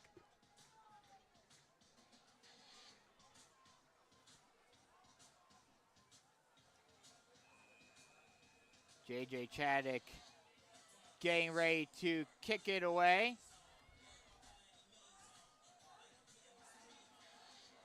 Do you potentially see, now I don't think in this position, but do you potentially see as the kick is up, he'll just boot it deep in the end zone. Into the end zone. Didn't do it on that play, but do you maybe try to do some trickeration at some point? The onside kick that we saw against St. James? Well, it wasn't really an onside kick. It was like that pooch onside kick. No. Do you remember the Pat McAfee onside kick where against the Texans where he hit it? That was what it was. Yeah. And I think if they get a look where J.J. Chaddock has room to do it, I think they might do it again. Yeah. I could see them doing it. Because that was one they did against St. James. Shotgun set. 3 wide on the far side for Summerville. Snap, play action. Oh, no, read option. And falling forward is Cummings. And I think that might be the signal that Summerville's just going to go into the halftime. It's just going to go into the half. Kind of surprising with how well they've been able to move the ball. Yeah, but it's also really hard when if you're running the ball. If you're not able to get a first down every time, it's hard to stop the clock. That's true. With only 1 timeout. Shotgun set, 3 wide on the near side this time. Cummings takes a snap, hands it off to Green. Green finds a lane. He's got one man to beat before finally getting taken down at the 47-yard line. And that'll be a Summerville first down, stopping the clock with 1:05 left to go. There is a flag, however, so this one may be coming back. It's in the It's a holding. Area. Yeah, it's a holding call on Summerville, so a lucky break for the Panthers. And that may, right there, well, although the good run, I don't know. Either the holding call makes Summerville say, okay, let's just take it into the half, or the the good run makes them say, "Hey, we have a chance if we can break one without the penalty." I think you run the ball here, and with how good your running game's been for Summerville, I think and see what happens. Yeah, it's gonna be a hold. So a lucky break for the Panthers, as that will now push Summerville back even further. I think in the second half, if Mark Morris is going to make any adjustments, it's got to be the fact that you got to stack the box now. Yeah. But I think I agree with you because the passing game hasn't really done anything, and I think you can cover in passing with in the aggregate. Yeah. With Yannick against Yannick Smith. Shotgun set, 2 wide on the near side. Cummings looking over to the sideline for a play call. Refs are still holding up the play. I don't know. Okay. They were talking to Mark Moore, or they were talking to somebody. Yeah, someone over on the Carolina Forest sideline. You would assume Mark Morris.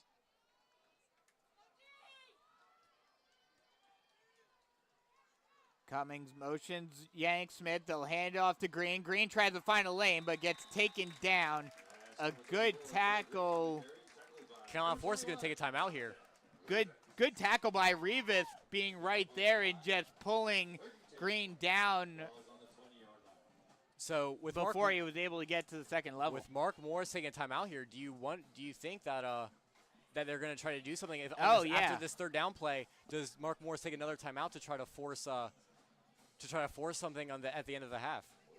Especially with how good Ethan Hamilton has been passing the ball. Like, exactly. You could feasibly get a big play out of the passing game. Now, I don't remember because, was Summerville's punter very good last time? I don't even think, to be honest with you, I couldn't even name. I don't think I could count on 2 fingers how many times they punted last game. So yeah, I don't think so, but I also wouldn't be able to tell you. Yeah.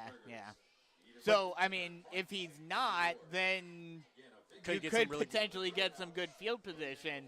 Right. With maybe like 50 seconds left to go in the half. Yeah, I'd say you're probably getting this ball. If you get a stop here and they're inbounds, and if it's not a pass play. Now, here's the question. I was just going to ask you that question, too. If you're Summerville, 3rd and 10 right here, do you try to go for the pass to keep this drive going, or do you just say we're going to take, I think you throw here just to make sure that Carolina Forest can't get any. Just try to go for the first down and end the half. Shotgun set, 3 wide on the far side. They will pass it. 5-step drop for Cummings. He's got some pressure. He's going to have to just throw it away. Incomplete. With 50.5 seconds left to go in the half, the Panthers presumably will get the ball back right here. But what's also huge is that this special teams unit has been able to get pressure on a variety of different punters and kickers. So it would be crazy if the first defensive stop you get a punt and you get a punt block. Yeah. They are set up for the punt. Yeah, I got the personal protectors back there. Yeah, they've got 3 guys in between the offensive line and the punter. Snap. Panthers are able to get close, but he is able to get the punt off. It takes a bit of a Carolina Forest bounce as it will be downed at the 40-yard line with 38.3 seconds left to go in the half. And now you basically have to have all your plays prepared right now. Yeah, well, you have to. Well, not necessarily. Because you do have 2 timeouts. You have 2 timeouts, and you're throwing the ball, so there's the possibility that you also have a first down and you stop the clock. True. There is plenty of time for Carolina Forest to at least get into field goal range at the 41-yard line. So we'll have to see what the Panthers decide to do. Plenty of time. 38.3 seconds left to go in the half. And what a momentum shift this would be if the Panthers are able to score before the end of the half. Shotgun set, 2 wide on the near side. Rolling out to his right is Hamilton. He'll throw it on the run. Caught on the near side and pushed out of bounds at the 49-yard line. They're going to keep the clock rolling. That should be a first down. Hayden Souls. They kept the clock running, though. Short. They need to add at least a couple more seconds back because that was clearly a first down, and they kept the clock rolling. They're not going to. No. And no timeout called yet by Mark Morris. Shotgun set, Too wide on the near side. They'll hand it off, but to Khalil Johnson. He'll get taken down at the 45-yard line with 12.1 seconds left to go in the half. I don't mind that call because you might be setting up for a Hail Mary or something of that nature. That's true. It gives you more room, or better yet, if you wanted to run the ball again to get closer for that Hail Mary, you can. And so you still do have one timeout left. Because you still have one timeout. I think that's a good play call because you have two timeouts. Yeah. You only have one timeout there. I hate that play call. That's true. But because you have the two timeouts in your back pocket, that's a good play call by Mark Morris because we've seen Khalil Johnson do it time and time again. He's busted big runs before. That's true, yeah. You always have that possibility. You do have that big play possibility with Khalil Johnson, which he did once already tonight, getting that on that 40-yard run. And even outside of that 40-yard run, he's had multiple runs. He's had 4 runs of more than 10 yards. So what's the worst case scenario there? You get 5 yards. You get 5 yards like you did on this play. 4 yards, excuse me. 12.1 seconds left to go in the half. Shotgun set, too wide on the near side. Hamilton takes a snap, 3-step drop, looking to the sideline and throws it. Yeah, he caught it. Inbounds. Hayden Souls makes the catch at the 34-yard line with 6 seconds left to go in the half. If I'm Mark Morris, I run this clock down and I just take a timeout. Well, if he got pushed out of bounds, the clock stopped. Well, the clock stopped because of the first down. But if he's out of bounds, it stays stopped. No. Oh, no. Okay. He was in bounds. And he's going to take a timeout with. And he's going to take a timeout with 1.4 seconds left to go. All these Panthers fans are really, really concerned. He was just running into the clock down to take a field goal. Are they going? Oh yeah, they're going to try the field goal. I mean, why at this point? Why not? Looks like there's time for at least one more play. So showing J.J. Chaddick could show off a little. Showing what he's made of right here, perhaps. This is a long field goal. It is a long field goal. This is long even by like NFL standards. Yeah, sitting at the 35-yard line, so you figure they set up about the 42-yard line, which would be a 52-yard field goal, which again is long. Yes, even by NFL standards. If J.J. Chaddick makes this, I want him on my fantasy team for my kicker. Hey, that's a 50-plus. That's 5 points. That's 5 points right there. I know. Trust me, I know. I think I've spent way too much time in the Fantasy Football Yahoo app. True. Same here. I've been playing Yahoo Fantasy Sports since you were like in kindergarten. No, probably longer than that. Since you were like born, because what year were you born? 2006. Yeah. Actually, they're gonna try it. They're gonna try the 52-yard field goal. And here we go. Oh, yeah, Summerville's gonna ice him. But that's not surprising. And not surprising. I think J.J. Chaddick was kind of ready for that. Yeah. Oh yeah. Jay Fallon saying using some ice. And I'll tell you what, J.J. Chaddick's family sitting right in front of us, they are going to go absolutely ballistic if he nails this field goal. Oh, yeah. And honestly, the entire stadium should. The Chaddick clan is all here tonight. The uncle is here, too, tonight. And what's funny is they all have shirts that say K1 on them for Kicker 1. And then K1 dad or uncle or mom or whatnot. I like it. I do too. I think I've never seen. You usually see QB1, wide receiver 1. I like kicker 1. Yep. Would for fantasy purposes, would Justin Tucker be K1 or? Yeah. Well, fantasy football is kind of it's kind of volatile with kickers because it depends on the offense. Your offense needs to be good enough to get you in field goal range. You want an offense that's whoever is the Atlanta Falcons kicker, I have. I'm serious. It's been Younghoe Koo the past couple years, but for the longest time I've always done that. But now I want J.J. Chaddick because he's about to kick a 52-yard field goal. Here we go. Last play of the half. Snap is good. Kick is up. Go. And it is just short. Oh. And that will end the first half. And what's crazy, it was right down the middle, too. Yeah, it was on target. It was just inches short. But that will take us to the half with the Panthers trailing by a touchdown, but getting the ball to start the second half. 28-21 is the score going into halftime. We'll take a quick break and come right back with some first half stats and analysis and get you ready for the second half here on the Carolina Forest Panther Football Network. Switching is easy. We do it all the time. We switch on the lights. We switch TV channels. Some of us switch partners while square dancing. Well, that's a stretch. But what's not a stretch is how you can switch and save with State Farm. In fact, State Farm agent Tony McAfee, right here in Carolina Forest, can switch you over so you can start saving today. Tony and his team are ready to welcome you to the State Farm neighborhood. With Tony McAfee, it's easy to switch and save. Just give him a call. When you want the real deal, like a good neighbor, State Farm is there. Comfort Dog Grooming Salon has been part of the Carolina Forest community pet grooming needs with quality and loving care for your pets for over 15 years. Large, medium, or small, they groom them all. They've always accepted new clients, and rebooking is easy. With 31 years experience with their staff, they're up to date on techniques and safety standards for all breeds, and the medical distance are no problem. They're active in your community with youth sports and lending a helping hand. Call them to be a part of the family with your furry friend. 843-903-4554 or at ComfortDogSalon.com, or just stop by with your furry friend at 4006 Postal Way, Myrtle Beach. We're at halftime here in Carolina Forest at Panther Stadium with the Panthers trailing by a touchdown 28-21 to the Summerville Green Wave in this SEHSL quarterfinal matchup. And we'll get some stats from Preston Payne. Preston, take it away. Khalil Johnson is having, in terms of average, a career night.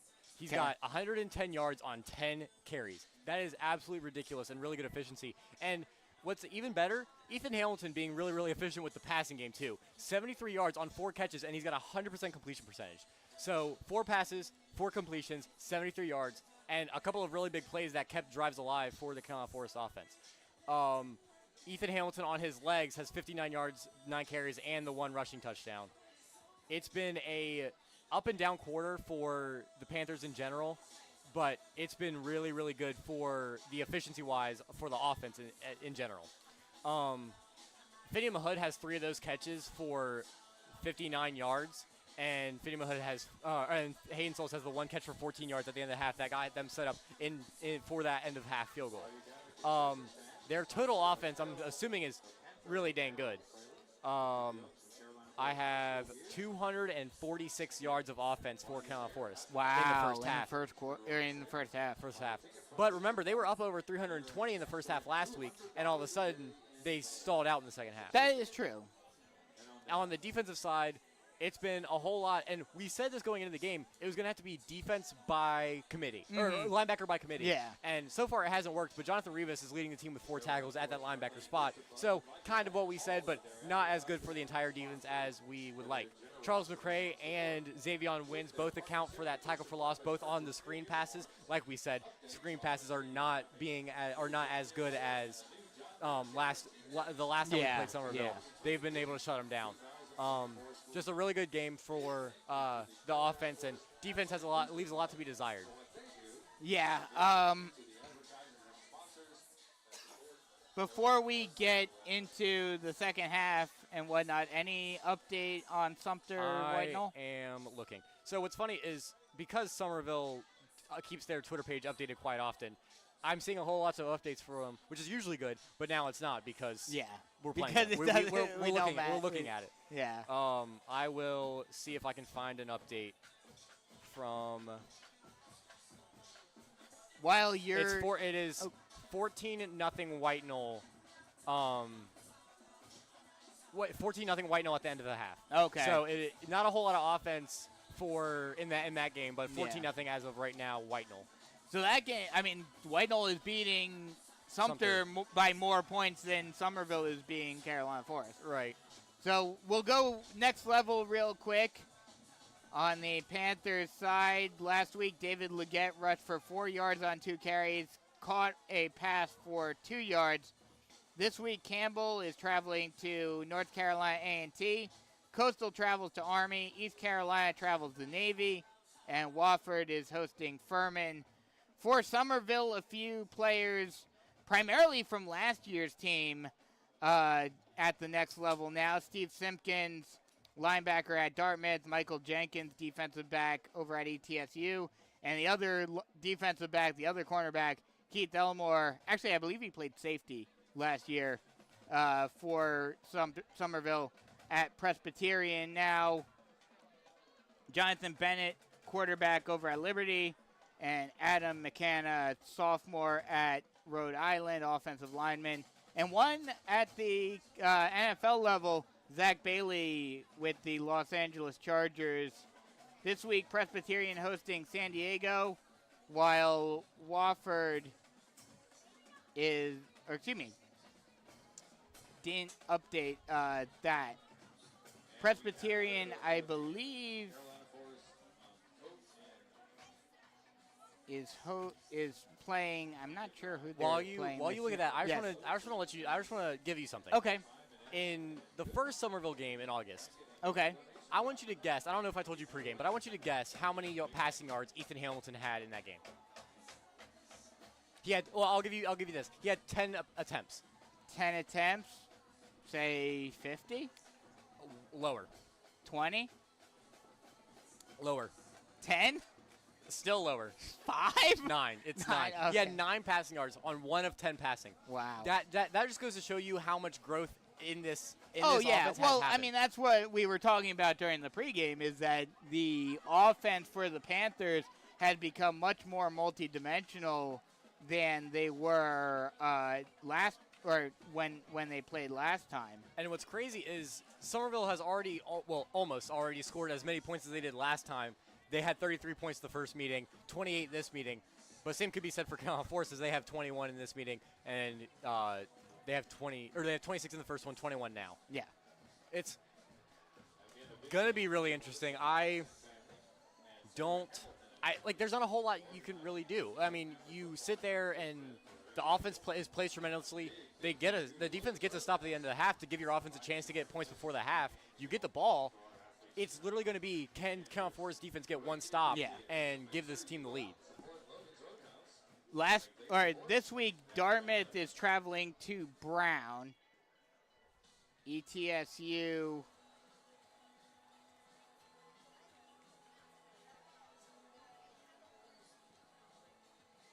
is hosting the Citadel. Liberty, like I mentioned earlier. Actually, I take that back. Uh-oh. Come on, Brandon. Liberty, who I think we can both agree has been playing very well this season. Mm-hmm. Liberty hosting Massachusetts. Presbyterian is... Speaking of Presbyterian, Ethan Hamilton, either last week or the week before, took a visit to Presbyterian. Yeah. So that's something to keep an eye on. I don't know if he'll get any offers or anything from them, but just something to keep an eye on for the future. I mean, hey, you never know. He might get a look by definitely not. I don't think as a QB maybe, but no, probably not. Definitely as just an athlete. Well, I mean, it could be like a Kyle Watkins type situation where he ends up being a wide receiver. Mm-hmm. I believe Presbyterian is on a bye week this week. And do I need to play the Jeopardy music for you too? No. Dude. Okay, I'll stop. But so while I finish looking this up, what do the Panthers need to do to play literally any defense? Can that be my answer? Yes, that can be your answer. If you play literally any defense, this game is either tied or you're winning. Yes. This is actually the complete opposite of the problem we thought we were going to have. Mm-hmm. We thought maybe that the offense wasn't going to be able to score enough points to keep up and keep the defense in a comfortable position. It's actually the opposite. The defense can't stop the Summerville offense, and so the offense is having to pick up the slack, which they actually have so far. Yeah. Well, and it's funny that you mentioned that, because in previous weeks we were talking about how, the defense has been playing so well, especially in the Sumter game. The defense saved the offense from themselves and won that game for Carolina Forest. But now the reverse is holding true in this one.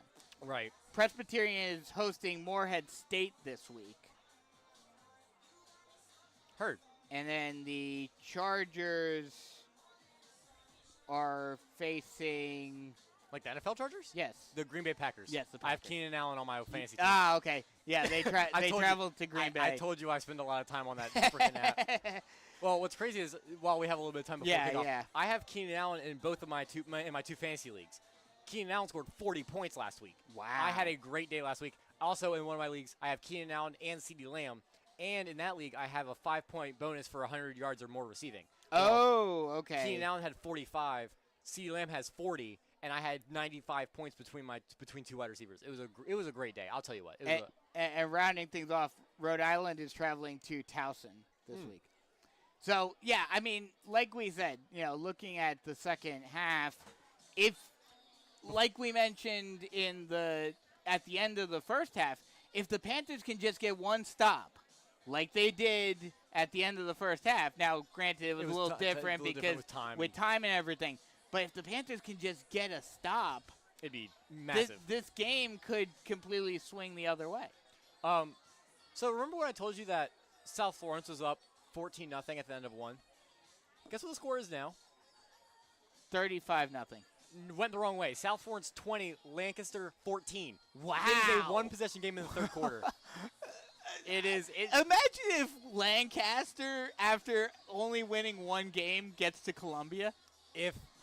Look. I mean, that would completely destroy my argument for only, 3 teams in each region making Yeah, it. okay, that's the thing, though. This is so bad for our agenda because we really want to push the no at-large bid agenda. But all of a sudden, an at-large bid is able to win. This sucks. They're never going to take it away now. No. But at the same time, I mean, it also plays into not so much on the high school level, but on the college level, my whole anybody can win and, more opportunities for smaller teams. Yeah. So, as we are just moments away from the start of the second half, and, I mean,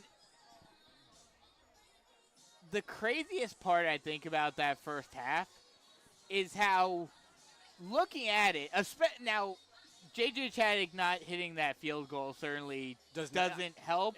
But to be fair, it's a 52-yard field goal. Oh, no. I'm not saying that. But what I was going to say was it's crazy how after that 3-and-out at the end of the first quarter, beginning of the second quarter, the fact that you were like, oh, this could be the beginning of the end. Mm-hmm. And now the Panthers still have a chance. They're still definitely in it. And all they really need to do is, score here to tie it up. This game has been a roller coaster, to say the least, thus far. Yeah. And it's only going to get crazier, I feel. One other thing that we didn't mention during the pregame show, like we talked about last week, Panthers had already gotten up to, this Panther team had already gotten up to number 3 in program history in most points scored. Now they are only, let me do some quick math in my head. Now they are only 14 points away from tying last year's mark of 431. Also, but on a per-game basis, this would be the last game that you would say, that just point blank, they scored more points per game than the last year's team because each team got to this point in the playoffs, but now the Panthers would have, next week they would have played one more game. Yeah. That's what I'm trying to get at. Yeah, no one's even going to ever touch that. Oh, no one's ever going to touch that 626 mark of 2019. That's ridiculous. Although, speaking of 2019, if the Panthers are able to pull this one out, it would tie the 2019 record of most consecutive wins. Yeah. The longest winning streak at 9. So, a few things that the Panthers can keep in mind. Yeah. And it would only be the second time in program history that they've made it to the semis. One thing that I forgot to mention in the pregame, Ethan Hamilton had actually crossed over the 1,000-yard mark last week in the win against West Ashley. So just something to keep in mind that we had 2 1,000-yard rushers, which is and one being the quarterback. One being the quarterback. Which I think it'd actually be more insane if it's 2 running backs having 1,000 yards. That's true. So yeah. I mean, because because the quarterback does in an option style offense is the second option. Yeah. So as both teams. So now, do you agree with me that, especially with how the first half ended, if you're Mark Morris, do you go towards at least a more balanced offense? They haven't stopped the run game yet. I'm of the. Well, they did stop the run game. They stopped the game one time. Yeah. Eventually you're going to get a stop. Yeah. But that's the thing with Carolina Forest. I'm not worried because we haven't gotten that stop yet. Eventually you're going to get it. True. You have to get a stop on eventually. the defensive side. Yeah. I'm not worried about the defensive side quite yet. Yeah. Especially because I've seen how well they've played, especially against this Summerville team last week in the first game. They played pretty dang well the entire game. It was just the opposite problem. Here's something to take into consideration. Remember, the Panthers were also down by a touchdown at the half. Or actually, no, I think it was tied at the half. But they were able to score 2 touchdowns to take the lead in the fourth quarter. Their first lead of the game was in the fourth quarter in the first matchup. So it's not like this game is anywhere close to over. And the thing is, though, that here's why I say that the Carolina Forest team is battle-tested. They've gone through more adversity than what Summerville has. Oh, yeah. And I enjoy that. And I enjoy that. As the kick is up and the second half is underway, it'll be fielded at the 20-yard line, trying to get around the corner and getting pushed out of bounds at around the 34-yard line is Charles McCray, and there is a flag. And this may be getting pushed forward even more. I think this may be a late hit. Yeah, it's going to be a late hit. You hear the Panthers erupting. Yeah, the black hole erupting after that. And they're going to pick it up, actually. Yeah, maybe he right before he set it out. Yeah.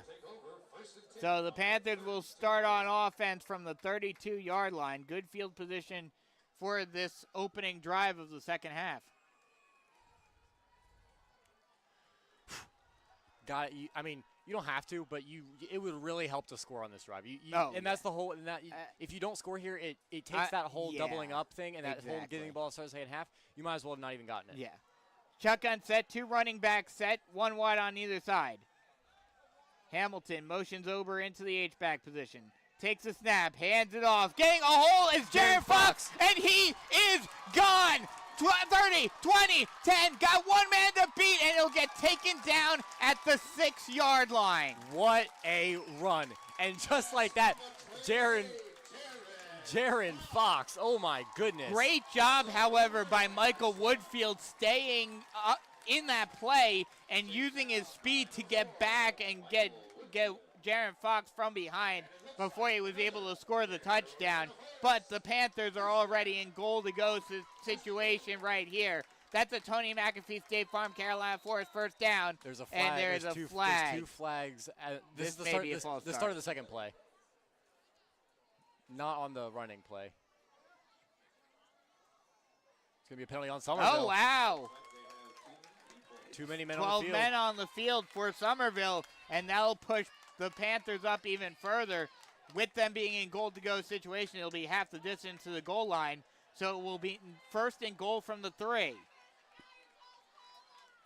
What a momentum boost for the Panthers on that huge Jaron Fox run to start off the second half. Shotgun set, 2 wide on the far side. Hamilton takes the snap, hands it off to Khalil Johnson, and he'll just step in play. No, it was a fumble, and then it went into the offensive lineman's hands. Big man touchdown! Big man touchdown! What number is that? 60. 53 Christian. Christian Hunt, oh my God. Who was named to the junior showcase game at the part of the Touchstone Energy Cooperative Bowl, North-South Bowl in December. He'll be at the Junior Showcase. Yeah. So big touchdown for Hyun, and the extra point will tie this game back up. What a tournament! What a lucky break for the Panthers, though, that the fumble did not come back to bite them. Although I wonder if Khalil Johnson had already gotten in. I think he did. I think it was close, but either way, it was recovered and scored by. It was recovered. So J.J. Chaddock puts the extra point up and in, and with 11:19 left to go in the third quarter, it's all tied up once again at 28 apiece. Oh my goodness, we got a game. Jaron Fox is just going to come out of nowhere.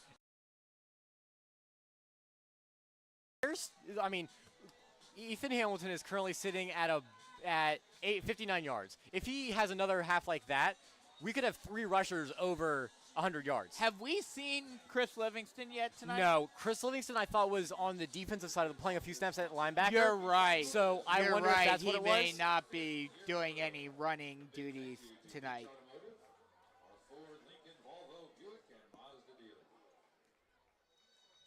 Just what a drive. What an opening way to set the tone. Yeah, way to set the tone, getting a huge 60-yard run just to start off the drive, and then Khalil Johnson pretty much putting it into the end zone, Hyun picking up the ball. Dutch Fork is beating Gaffney now, 21-10 at halftime. J.J. Chaddock kicks it away. He'll kick it deep into the end zone for a touchback. It is just such a benefit to have a kicker who can do that on a kick in and kick out basis. He can just do that and kick it into the end zone. Now, before you say that, especially when you have Yannick Smith back there returning. Yeah, if you don't give him a chance to return it, it's just that much better. Yeah. Now, I know the game is tied, so you may not want to do this now. But, again, the question stands. Do they decide to go with the pooch kick, St. James onside kick attempt in this game? They'll hand it off to Green. Green on the 1st and 10 gets a gain of 4. Good job by the Panthers wrapping him up and not letting him get too far. But he does get a gain of 4, and it will be 2nd and 6. See, even he just falls forward for where normally Kellen Force would be able to wrap up and keep it to a 2 or 3 yard gain. He just falls forward. That power and that body, he can just get a couple of yards no matter what. Shotgun set, 2 wide on the near side. Actually, they'll go pistol with 2 wide on the near side. Hands off to Green again. Green gets a hold, and he is gone. Got one man to beat, and he does, but he will get wrapped up from behind at the 40-yard line. Make that the 41, but it will be enough for a Summerville first down.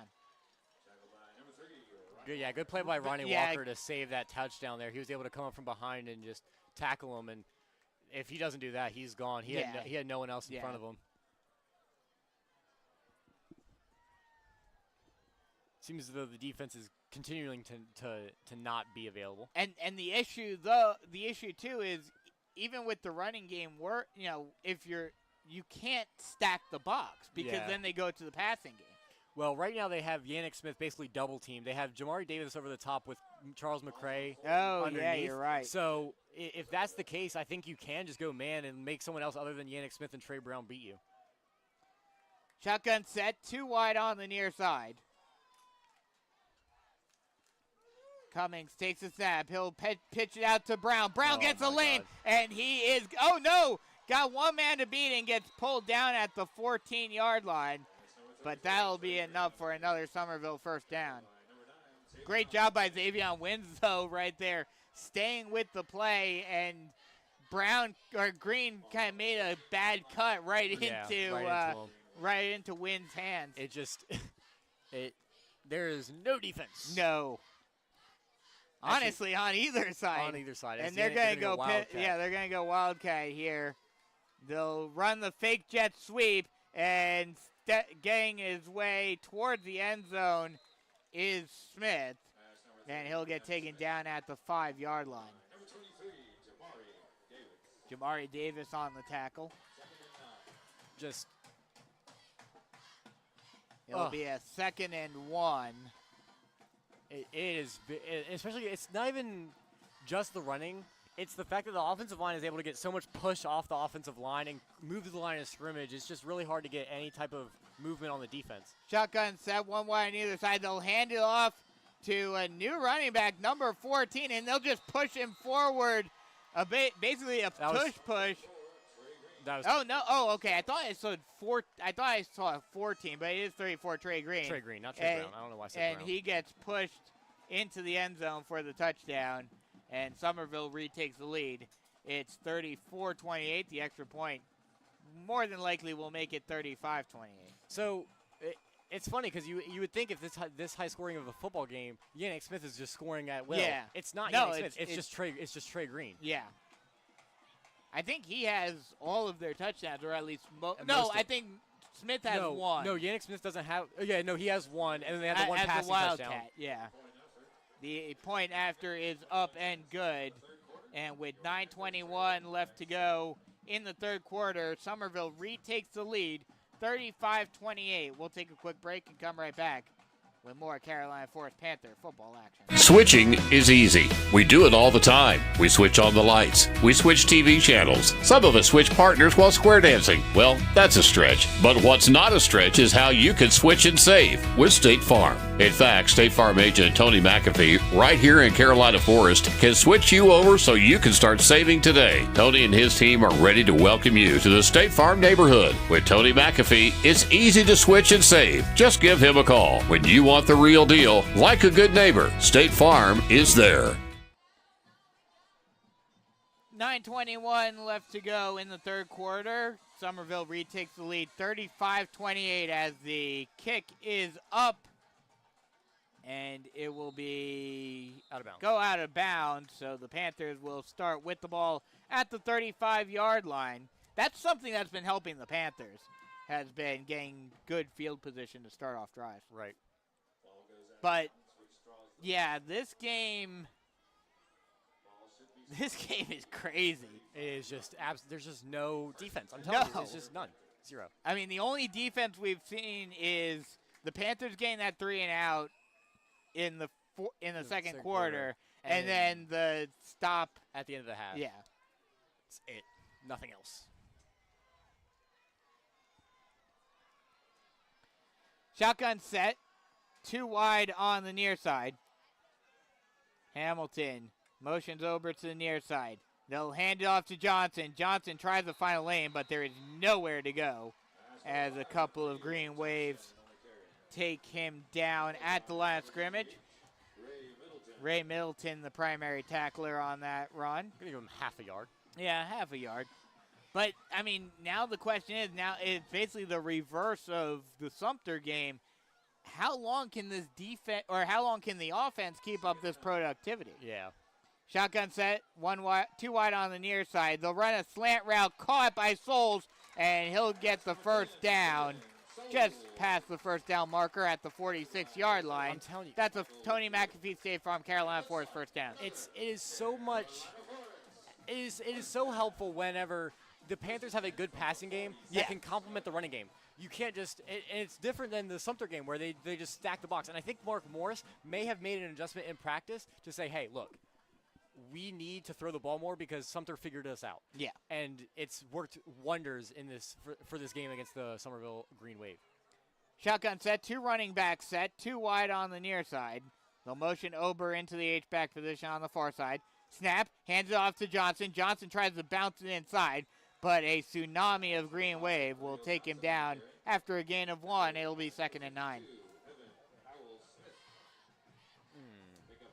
It's just, I mean, again, you're not going to get a huge play every time, but you never want to put, especially with a running offense like this, you don't want to put yourself behind the chains. Well, the running game seems to have been figured out outside of the last drive, obviously, I mean, they just had a 71-yard by run. Summerville.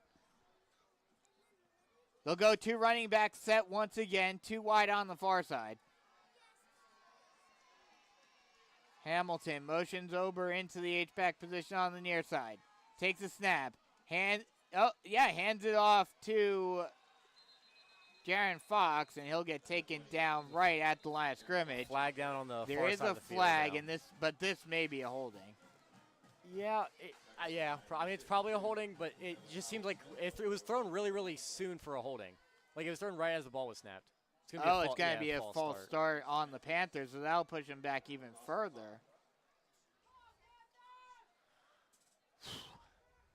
So, I mean, lucky break in the sense that they don't lose the down. The down, yeah. But now it pushes them back even further.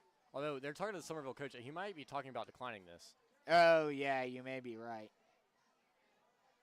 But nope, he's moving it back. Yeah, I was just going to say, I don't think you can, because, yes, they didn't blow the play dead until it was over, but I think the false start, it's supposed to be a dead ball penalty. It's a dead ball penalty, yeah. So you have no choice but to accept it. Mm-hmm. So it'll be 2nd and 14. Ball on the 42-yard line.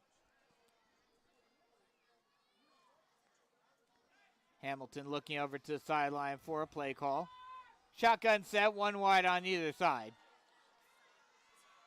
Hamilton takes the snap, play action pass, rolls out to his right and throws it on the run out of bounds. Just had to get it away. Had a lot of pressure in front of him.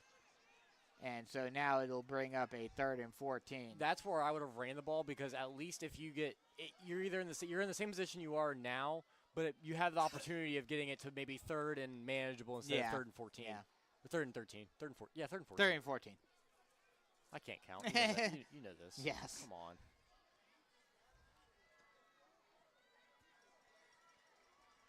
We'll go one wide on either side once again. One running back in the backfield. Hamilton takes the snap, hands it off to Johnson. Johnson tries to find a lane, and he gets a few yards still on his feet before it's finally blown dead. He gets up to the 48-yard line, and that'll make it a 4th and 8. I think and you'd have to imagine they're going to go that was for the play call, was the fact that it was going to be 4 down territory either way, as there's a hurt Summerville player. Yeah, number 52, E.H. Smith, coming up a little weak. Whitenall keeps their lead over Sumter 21-0 in the 3rd quarter. He's moving off. Number 52, Evan Howell-Smith. Moving off under his own power. That's always a good thing. So it'll be 4th and 8 for the Panthers here. Yeah, and I think that play call on 3rd down was knowing that you're going to go for this on 4th down. But now, what do you do with this? Do you try to hand it off, or do you try to go with a pass? You got to pass it here. I think 4th and 8, you're not in a spot where it's a high percentage run. It's a high percentage run. I think you got to pass it here. And the ref is talking to one of the Summerville players. Not sure why exactly. Decent Summerville crowd. You're hearing a defense chant going up. Shotgun set, one wide on either side. Low snap. Hamilton will take it down himself, trying to find somewhere, and there's absolutely nothing there. It's a turnover on downs for the Panthers, and that's a huge momentum shift for Summerville. Now, I don't know if that was a play call or if that was a broken play. Because of the low snap, yeah. But if that's a broken play, or if that was the play call, a QB power, I don't even have any words. Yeah. So now Summerville gets the ball in Carolina Forest territory to start this drive, trying to extend their lead once again up to 14 with 6.5 minutes left to go in the 3rd quarter. Pistol set, 2 wide on the far side. They'll hand it off to Green. Green tries to find a lane, but falls forward for a gain of 5. And gain of 4, and it'll be 2nd and 6. At this point, if Summerville scores a touchdown, it just feels out of reach. Yeah, and now there's no question you need to stop. Oh yeah. But even with 35 points given up, it just feels like you've given up way too many points to be able to win a football game. Like it just feels like you've given up too many points in order to give yourself a chance to win. Shotgun set, 2 wide on the far side. Snap, play action pass, screen pass out to Smith. Smith tries to find a lane, and he will get taken down at the 35-yard line. Actually, that was number 2, Carson Gwynn, who made the catch, and it'll be a 1st down for Summerville. Yeah, Again, it just feels like you need a stop, and we haven't seen it yet from the Carolina Forest defense, and I don't know. And it's looking like we're not going to see one. Shotgun set, 2 wide on either side. Cummings takes the snap, 3-step drop, looking, steps up into the pocket and throws it to the far sideline. It is caught along the sideline. That's number 11, Sheldon Glenn, who makes the catch. And that'll be a gain of 4. You're waiting on the big play that the Panthers defense has been able to come up with every single game this year, and you're waiting. You're just waiting. Yeah. It may never come, but you know this Panthers defense can do it. Shotgun set, 2 wide on either side.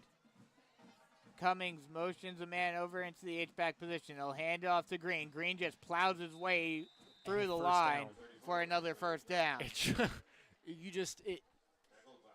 I don't know why they didn't just do it like this the first game, but it's literally unstoppable. Yeah. Like no running back, no body on this Carolina Forest defense can stop Trey Green. Unless Summerville has just gotten that much better, like on the Carolina offensive line. Forest Yeah, has. I guess, but it's just there's been one defensive stop, and it's come off of the end of the half basically. Yeah. Shotgun set, 2 wide on the far side. Actually, they'll motion Smith to the far side as well. 2 wide on either side, throwing it down the middle and making the fumble, and the Panthers come up with it. Say he was down. Are you kidding? Yannick Smith caught it on a slant route, and it looked like he fumbled it, but they're going to say he was down. Mark Morris is fuming. Yeah, Mark Morris is on the field saying, come on, that was a fumble. But it will not be called. It's now a 1st and goal. Wow. Pistol set, 1 wide on either side. Hands it off to Green. Green tries to find a hole and just powers his way. The tush push pushes him into the end zone for the touchdown. Wow. And we were talking about it. We're waiting for that big play to happen. And that could have been it, but it was not to be. Wow. And that'll extend the lead out to 41 to 28. The clock already is the scoreboard's already anticipating the extra point. Wow. That was the play. That was it. Yeah. That was literally it. That could have given the Panthers an opportunity to tie the game back up. Extra point is up and good. And with 3:43 left to go in the third quarter, it's 42-28. And yeah, I hate to say it, but I think you are correct. This game feels out of reach now. But it shouldn't. The offense has done really, really well.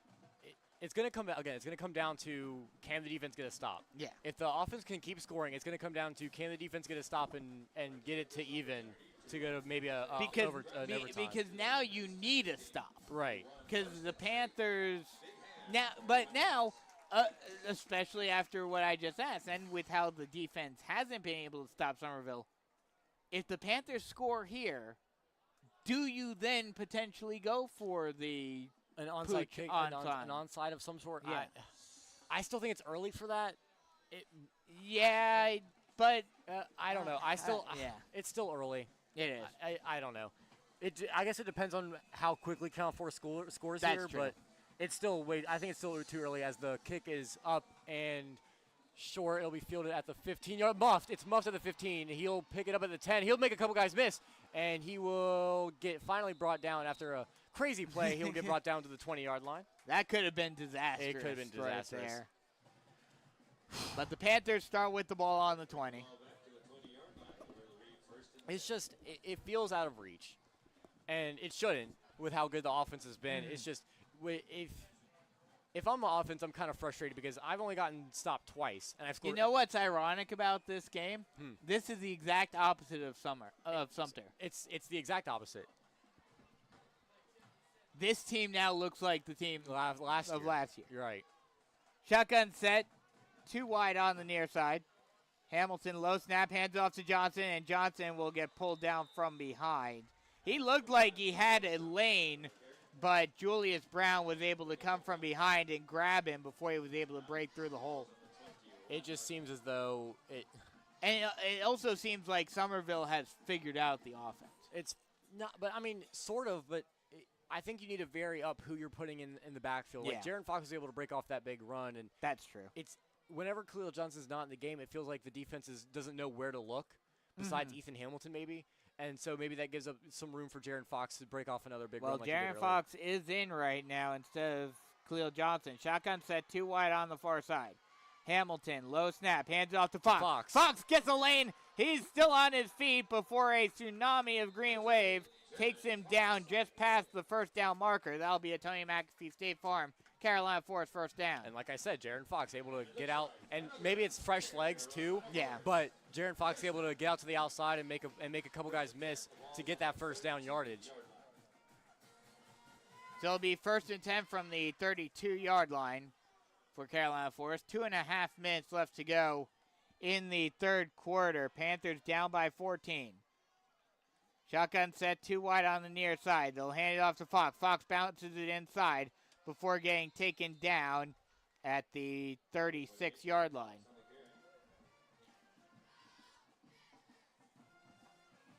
And, I mean, you're not going to break off a 10-yard run every time, but moving the ball more effectively than when Khalil Johnson's in it. It's probably a combination of the two things that I said, fresh legs, and on top of that, Khalil Johnson's such a draw in that whenever they just hand the ball up the middle to him, it's not going to really work as well when you do it with Jaron Fox.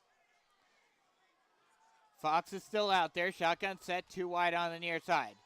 Hamilton, low snap, hands off to Fox, and this time he gets blown up in the backfield for they will say he got back to the line of scrimmage.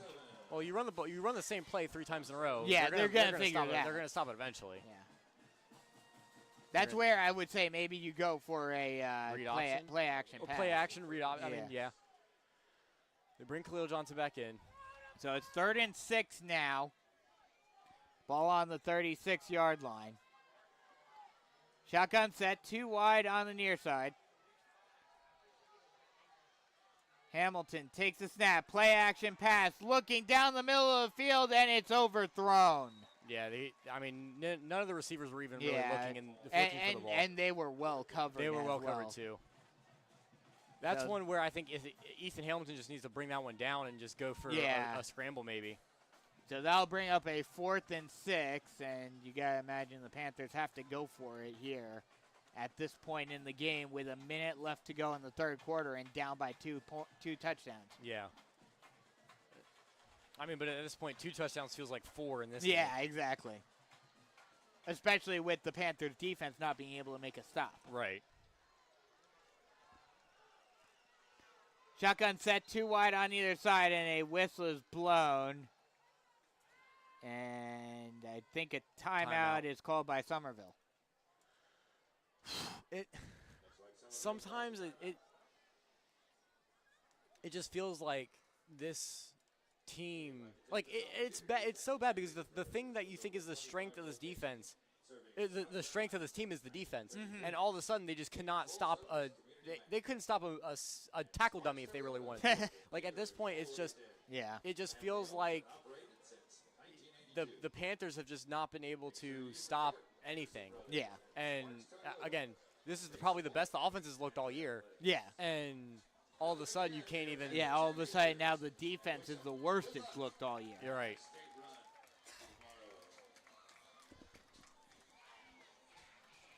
Like, I mean, if you look at it, last week against West Ashley, they scored 28. Yeah. The week before 42, but outside of that, I mean, it's just been a whole bunch of in games that we thought mattered. The offense has not been able to do anything. 17 against Sumter, 22 against South Florence. Oceanside got 13. I mean, they were able to put more against Summerville I take that back. A little bit less. A little less, 26. But still, and in that game they had a real chance because of the defense. Yeah. The offense has played much better than in that first matchup, and all of a sudden, the defense can't stop anyone. Yeah. Summerville has already scored more points in this game against Carolina Forest than they did in the last game. Yeah. And, I mean, it would have been even lower had, that last possession not happened. Shotgun set, 2 wide on either side. 4th down, speed option. Hamilton tries to cut it inside, and he will get stood up just past the line of scrimmage, but nowhere near the first down marker. And that's a turnover on downs for Carolina Forest. And unfortunately, it's getting late early. If Summerville scores right here, it's pretty much over. Yeah. And I don't know. This was just not the Carolina Forest defense's night. This was just not a night where they were going to succeed. They're just going to pound the ball with Trey Green, and it's just not going to stop.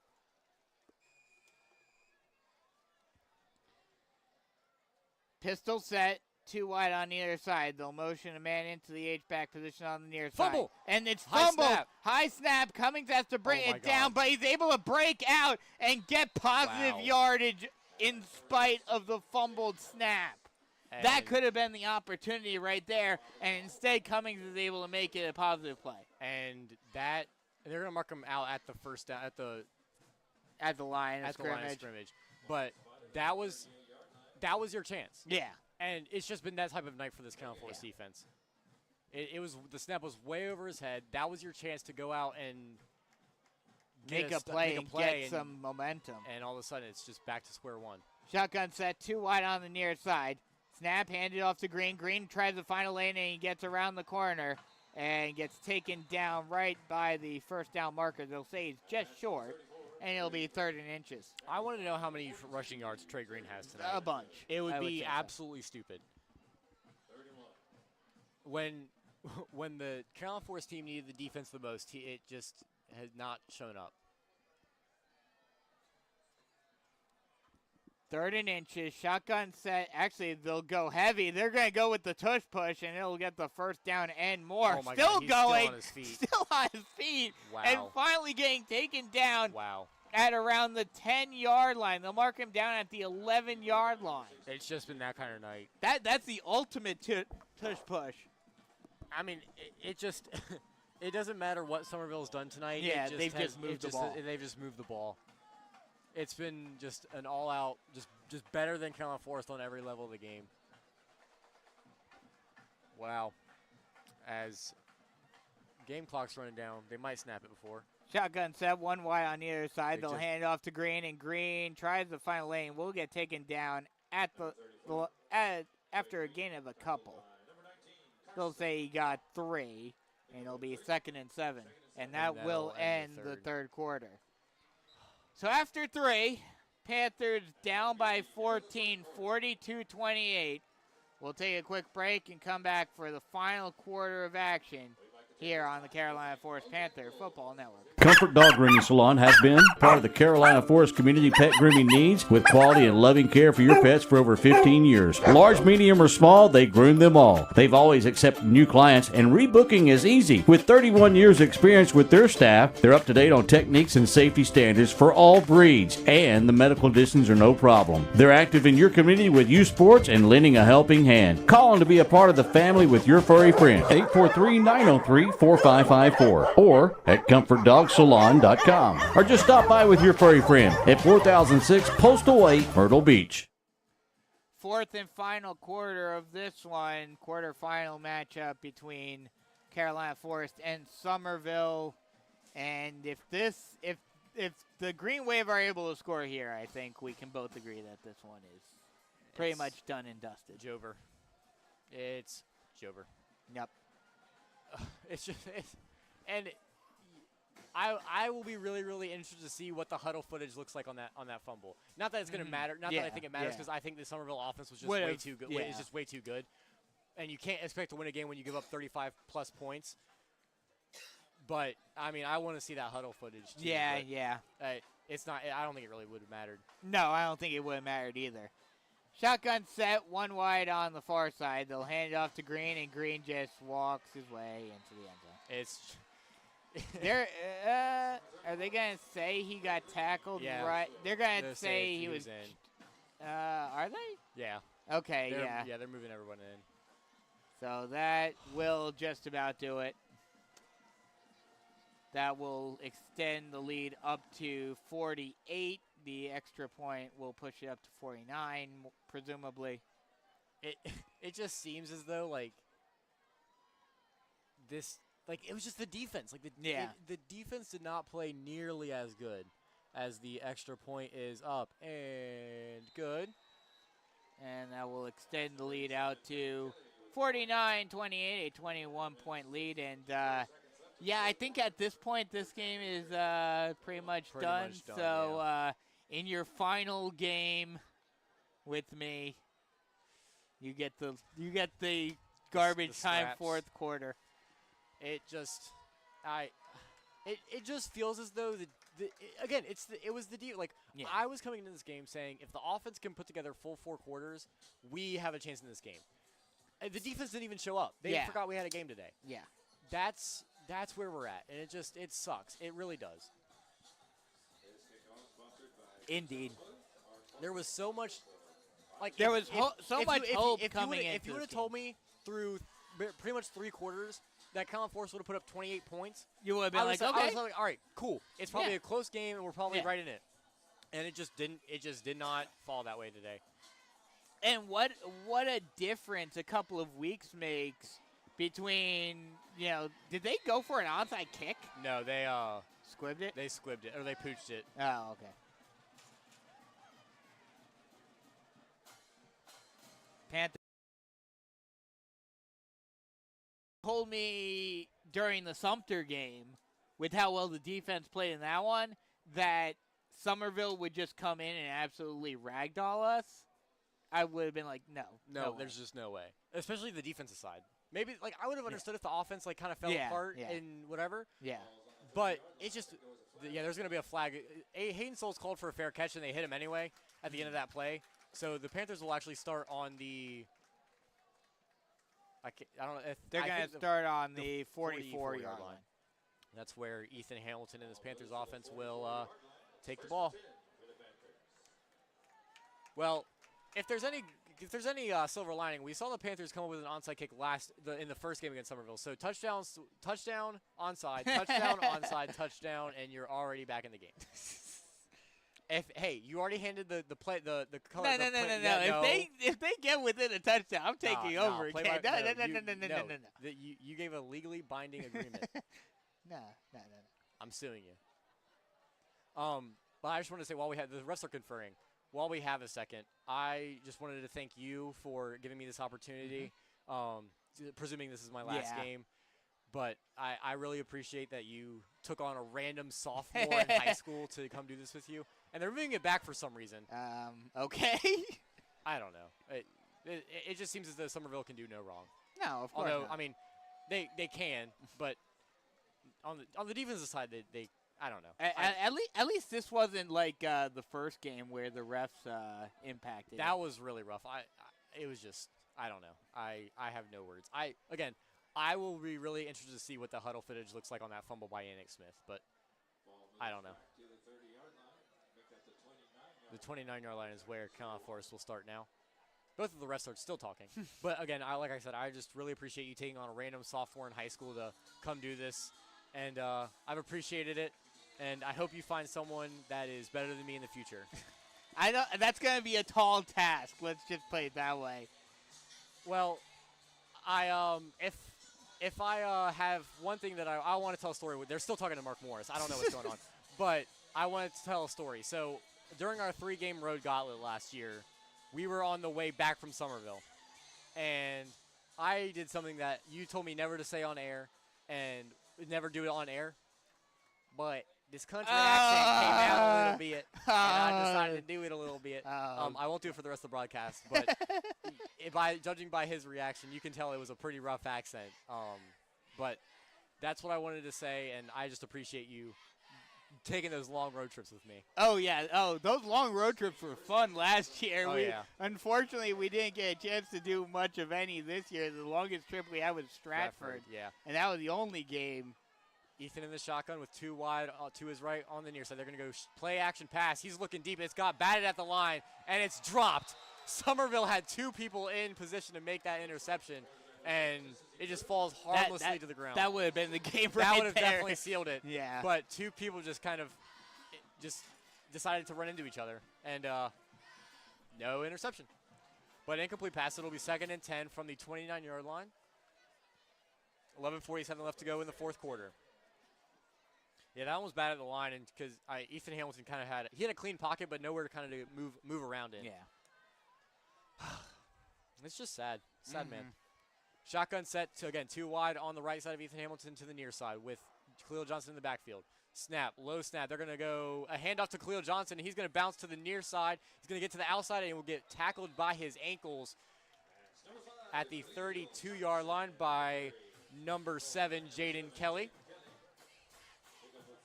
It's a freshman with a Kentucky offer. Although those are not official. Not official, but very still. verbal, and they can say, and colleges can say whatever they want in freshman and sophomore. They just can't talk to you personally. Yep. It'll be 3rd and 7 from the 32-yard line. If you would have told me that the Carolina Forest had 28 points, I would have told you that this is going to be a close game and Carolina Forest would be driving to win right now. He's going to take this snap. It's going to be a 3-step drop. He's looking for Finney Mahood, and he's going to catch the ball at the 48-yard line. What a catch by Finney Mahood. That'll give him enough for a Tony McAfee State Farm Carolina Forest first down. But bad news is Finney Mahood comes up a little gimpy. He's going to be ushered to the sideline, and Hayden Souls will take his place. A great job by Mahood going up for that pass. That was a high pass, and he had to leap up to make the catch. But a good slant route, nonetheless, for Mahood. Yeah. Be shotgun set with 2 running backs in the backfield, Jaron Fox and Khalil Johnson to the left and right of Ethan Hamilton. Snap. It'll be a handoff to Jaron Fox, and Jaron Fox will get held up after a gain of about 4, getting across the 50-yard line into Green Wave territory, sitting at the 49-yard line. Pick up a 3. Big 2nd and 7. I don't know what to say. The defense was the one thing that we thought would help in this game. And it did not. Shotgun set with 2 running backs again. Snap. It'll be a handoff to Khalil Johnson up the middle this time, and this time he will get swallowed up. They'll say he got a yard, and there's going to be a flag at the very end of this play where they shove Khalil Johnson at the very end. They threw a flag, and there's another flag, and I think Khalil Johnson is going to get penalized for the second one. And that's a bad move by Khalil Johnson reacting to the late hit, because if he hadn't of, the Panthers would be moving forward right now. Yeah, there's going to be two penalties. It's going to be offsetting. So it'll be 2nd and 7 again. And that's just frustration from Khalil Johnson. He's in his last football game, presumably. And it just sucks. As they left the flag on the field, by the way. Oh, he's going to get it. Okay. Everything's well and good. They did just move it up. Oh, I guess it. No, it's still. Oh, I mean, they moved it up a yard. Heard. Again, I think they think offsetting penalties results in just let the play stand. Because there was a gain of 1 by Khalil Johnson at the end of that run. 9:58 left to go in the fourth quarter. 3rd and 6.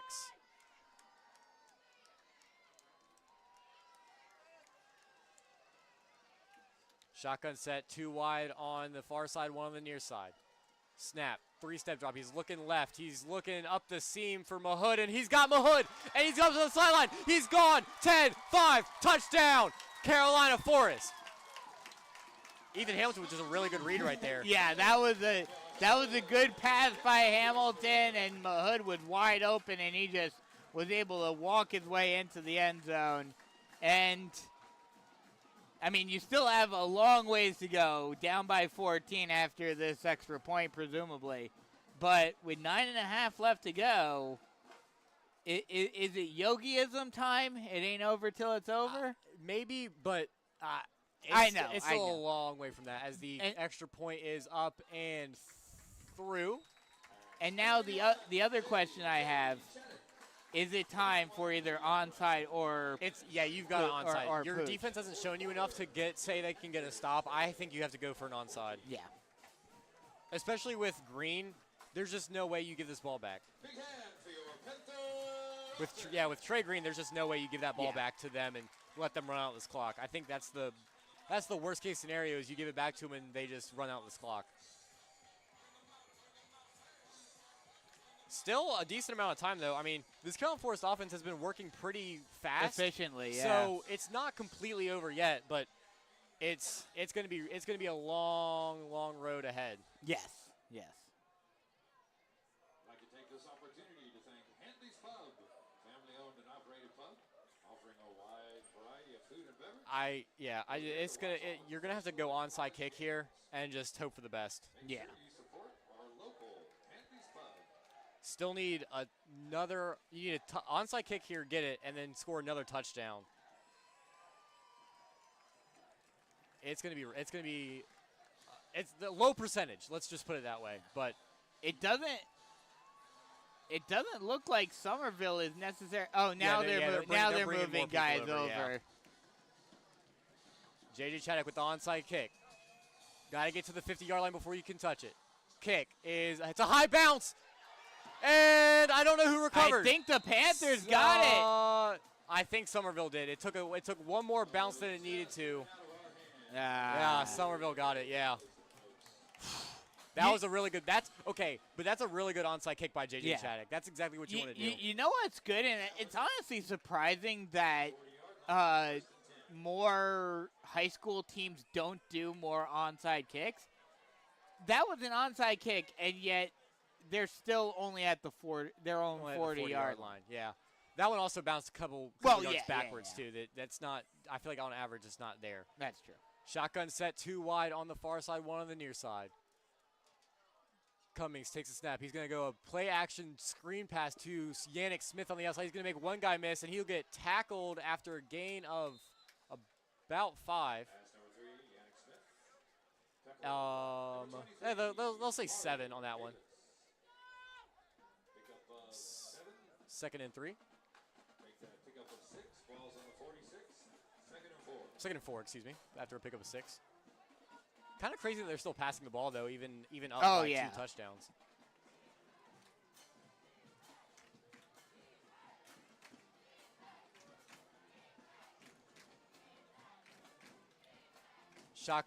Pistol set, excuse me, with 2 on the near side, and they're going to motion Smith across. They're going to go jet sweep to Yannick Smith, and he's going to have the corner, and he'll have lots of room. He's getting up, and he'll be tripped down at about the 40-yard line. tripped up on the sideline.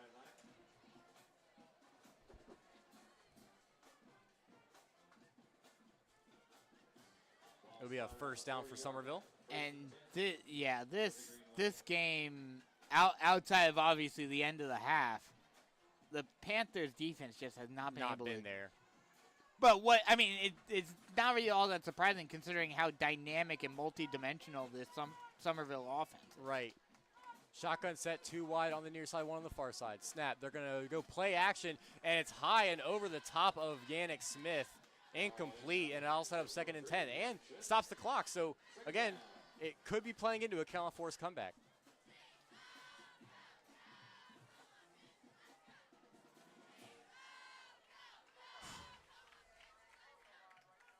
Second and 10 from the Carolina Forest 40-yard line.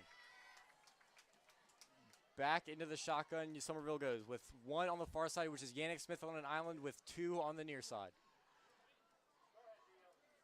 1 in the halfback position, who's going to move over to the left of Cummings. Snap, and it's going to be a handoff right up the middle for no gain. Carolina Forest is going to hold him up. They're going to say he got a yard, but it'll bring up a 3rd and 9. I think that's the shortest run Green has had all night. I don't think it was Green. That looked like number 6. Oh, that was Ashton Allen Hawkins. Yeah. Okay. So maybe that's why. Yeah, Trey Green comes back into the game, so that's not a good sign. No.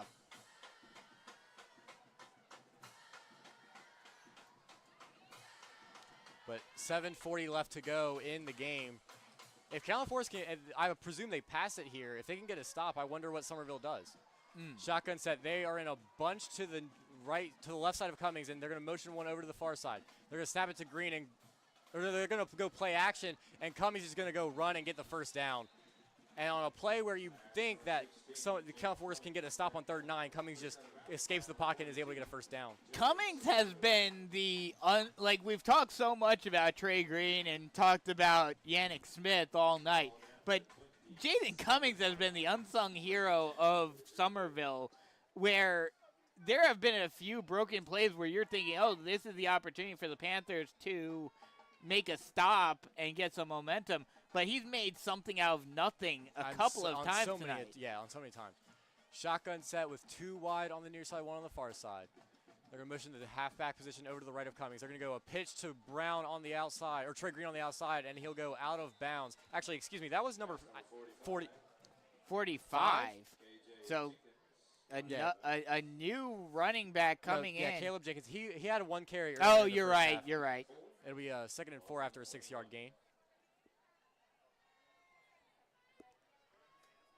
Trying to look to the future as Caleb Jenkins is only a sophomore. Yeah. Shotgun set. 2 wide on the near side, 1 on the far side. Yannick Smith again on an island on that right side of Cummings. Snap. And they're going to go a handoff to KJ again, and he'll fall forward for a gain of about 3 at the 20-yard line for a 3rd and about 2. And so that's one thing that we saw before, or one thing I noticed before we came into the game. This Summerville team is relatively old. Mm-hmm. It's senior pretty much at every reasonable spot except for Jaden Cummings, who's a junior. Yeah. So at every spot, it's a senior, and they're going to have a lot of holes to fill next year if the Summerville team wants to compete again for a state title. Yeah, the only other starters that are juniors are Keyshawn Washington and Hunter Schultz. Shotgun set with 2 running backs, or with Yannick Smith in the backfield too, and they're going to hand it to Yannick Smith, and he's going to get to the outside, and he is going to break a couple tackles, and he's going to just carry 5 Panthers into the end zone for a touchdown. And, I mean, if it ain't broke, don't fix it. Get the ball to Yannick Smith, and he's just going to score. Yeah, Yannick Smith, Trey Green, they've been able to do what this Summerville offense has been able to do whatever they want. Yeah, it's been over for a while, it feels like, just because of how dynamic this Summerville offense has been. As the Carolina Forest faithful are starting to clear out a little bit. As the extra point is up and good. And that will push the lead up to 56-35. And 6 minutes to go or 6.5 minutes to go in the 4th quarter. We will take a quick break, and we'll be right back with the rest of the game in Carolina Forest. Switching is easy. We do it all the time. We switch on the lights. We switch TV channels. Some of us switch partners while square dancing. Well, that's a stretch. But what's not a stretch is how you can switch and save with State Farm. In fact, State Farm agent Tony McAfee, right here in Carolina Forest, can switch you over so you can start saving today. Tony and his team are ready to welcome you to the State Farm neighborhood. With Tony McAfee, it's easy to switch and save. Just give him a call. When you want the real deal, like a good neighbor, State Farm is there. We are back at the Forest. Summerville now winning 56-35. And again, you would have told me that Carolina Forest would have 35 points. I would have told you that it's a really close game. Instead, it is a 21-point game. Yeah, this has been, and it's funny because for the whole season we were talking about how improved the defense was. And this is just the antithesis of everything how this season has been. Yeah, as the kickoff was fielded and returned to the 23-yard line. This just wasn't how it was supposed to end. No. It was supposed to be a good close game. Yeah, like at the very least you were thinking, okay, even if we're going to lose this game, let it be a nail biter. Let it be a fun, exciting game. And for a half it was. Yes. And honestly, for 3 quarters it was until it just kind of fell apart. The defense stopped the offense stopped scoring on every single drive, and that's just really hard to do, is score on every single drive. Well, and I said that in the 3rd quarter. How long can this offense keep up? And we saw that after a while in the 3rd quarter, they shotgun just ran out. Snap and a 3-step drop, and Ethan Hamilton's going to get a completion to Hayden Souls, and it'll be enough for a Tony McAfee State Farm Carolina Forest first down. Good throw again by Ethan Hamilton, and just was able to find Hayden Souls. Another shotgun set with 2 wide on the near side to the right of Ethan Hamilton on the near side hash. Snap. Hands it off to Khalil Johnson, and Khalil Johnson will get stood up right at the first down marker. Or at the line of scrimmage, excuse me. they're going to say he got like half a yard, but nothing more than that. But if I remember correctly, we needed 14 points to tie the second highest scoring team in program history, and they had 21 and a half. You are correct, I believe. Let me do some quick math while you call this next play. Shotgun set with Khalil Johnson in the back. They're going to run speed option. Ethan Hamilton's going to keep it himself, and he'll be up for to pass the first down marker, and he fumbles at the end of the play, and Summerville's going to recover, and he's going to take it all the way back. He has no one to beat, and that's been the game so far.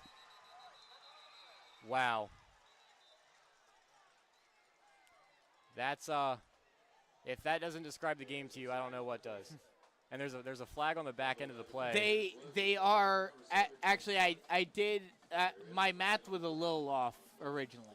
So they are only 4 points behind 2022 right now. Got you. They're at 427 right now. So if they score a touchdown, if they score another touchdown, then they would go ahead of 2022 to be at the number 2 spot. Got you.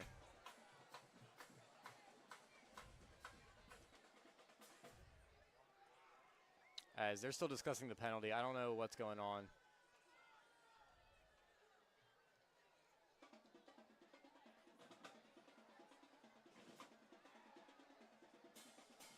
It's a penalty on Summerville.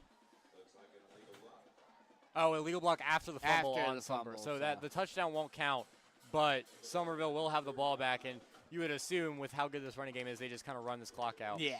With only 5:11 left to go in the game, they're just going to basically run out the rest of this clock. Yeah, I would assume so.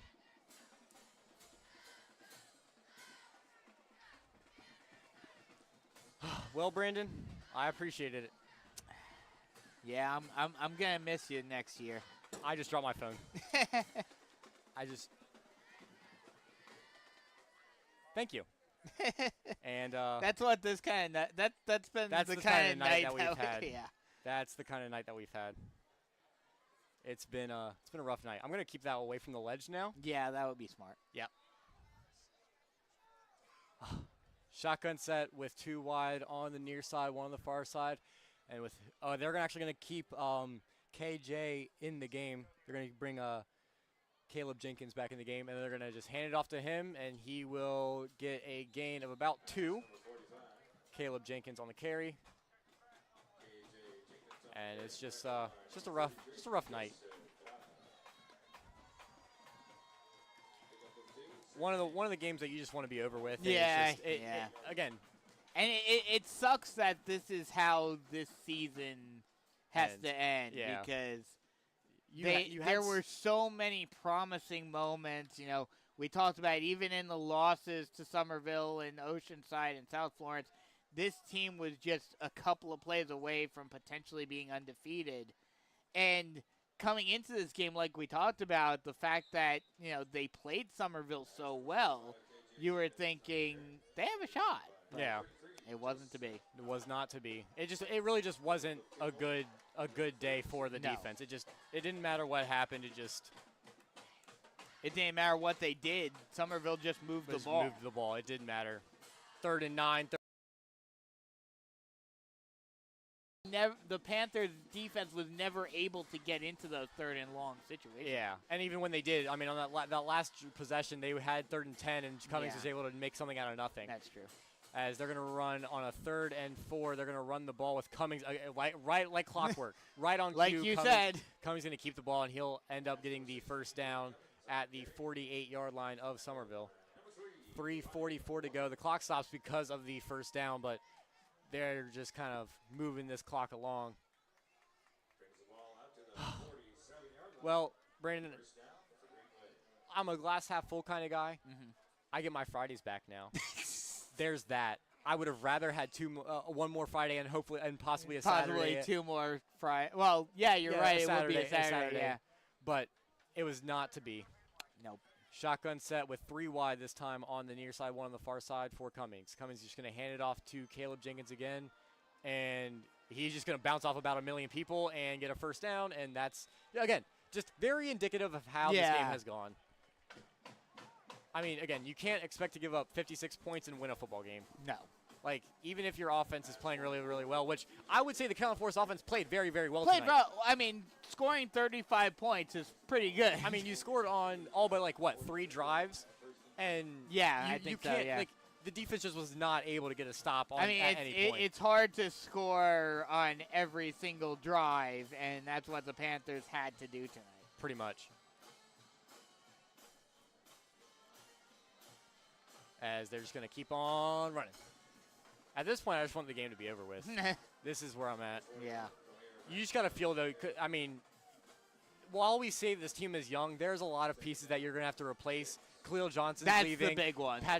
Philip McLean's leaving. Yep. But here's the interesting part.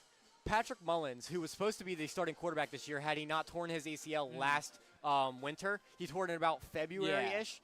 He's only a junior. He'll be back. So he'll be back next year, and he was throwing the ball. He was actually in a full uniform tonight.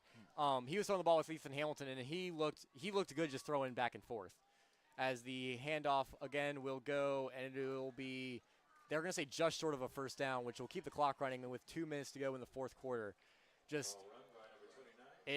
yeah. Looking ahead to next year, one other good thing is Hayden Souls is still a junior, and she showed some promise tonight. He showed a lot of good things. It's a vast improvement, especially from last year or the beginning of the year, where he had the fumble against West Brunswick. Yeah. He has taken care of the ball very, very well since then.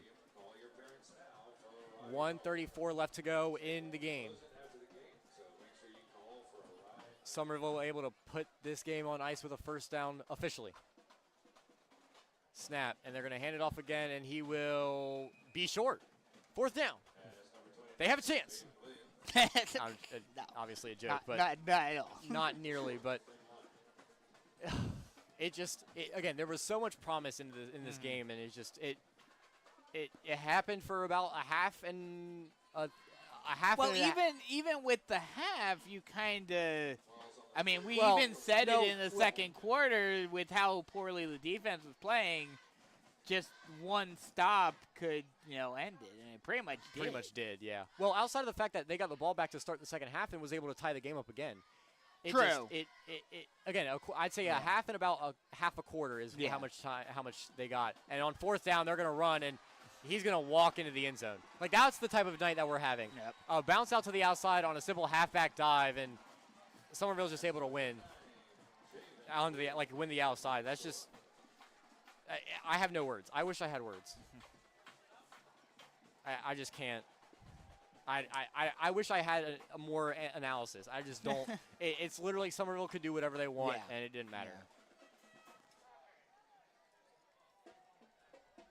Yeah, Summerville has just completely dominated this game.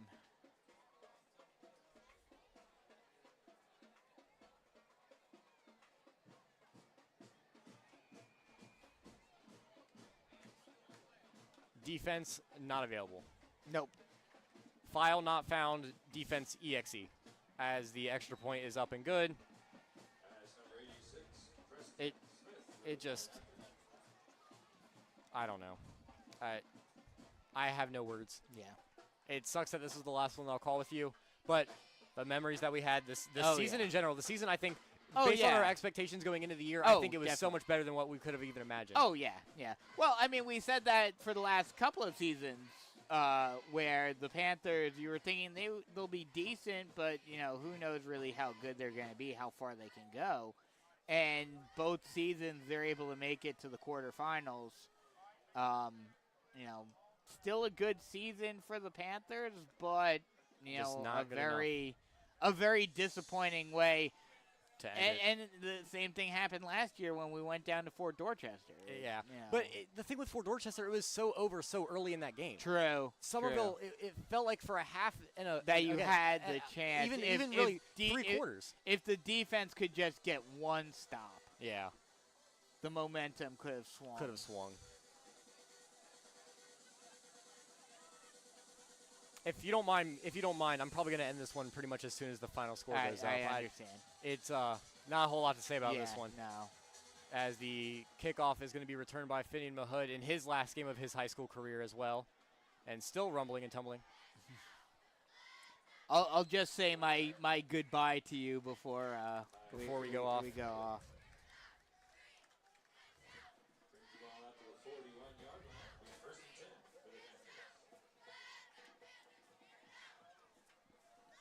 You're gonna need to help me at least keep an eye out for your successor around campus. I can try, but there's no guarantee. Oh no, I get that. I just luckily fell on you. I'm lucky your mom Mom literally fell on a tweet by you looking for a color commentary person. Yep. As Ethan Hamilton will hand it off to someone. As that'll be the last play of the game, and that'll be the last play of the Panther season. Hey, Livingston got one Livingston carry. gets one carry tonight. And yeah, that's going to end with 10 seconds to go, that'll be it. And you want to say your final words? Yeah, I mean, it was a good season overall for the Panthers. Very disappointing way to end it, though. I'm gonna miss you big time next year. If anyone's listening, if their kid goes to Carolina Forest, or anyone, the last few years I've kept it students trying to help the next generation. But if anyone wants to join me next year, message me on Twitter on the network Twitter, CFHS Panthers FBN, and I'll be back next year presumably. So yeah, it's gonna be. Yeah. In my last game ever, for Brandon Biskobing, I am Preston Payne saying so long, everyone. Have a great night.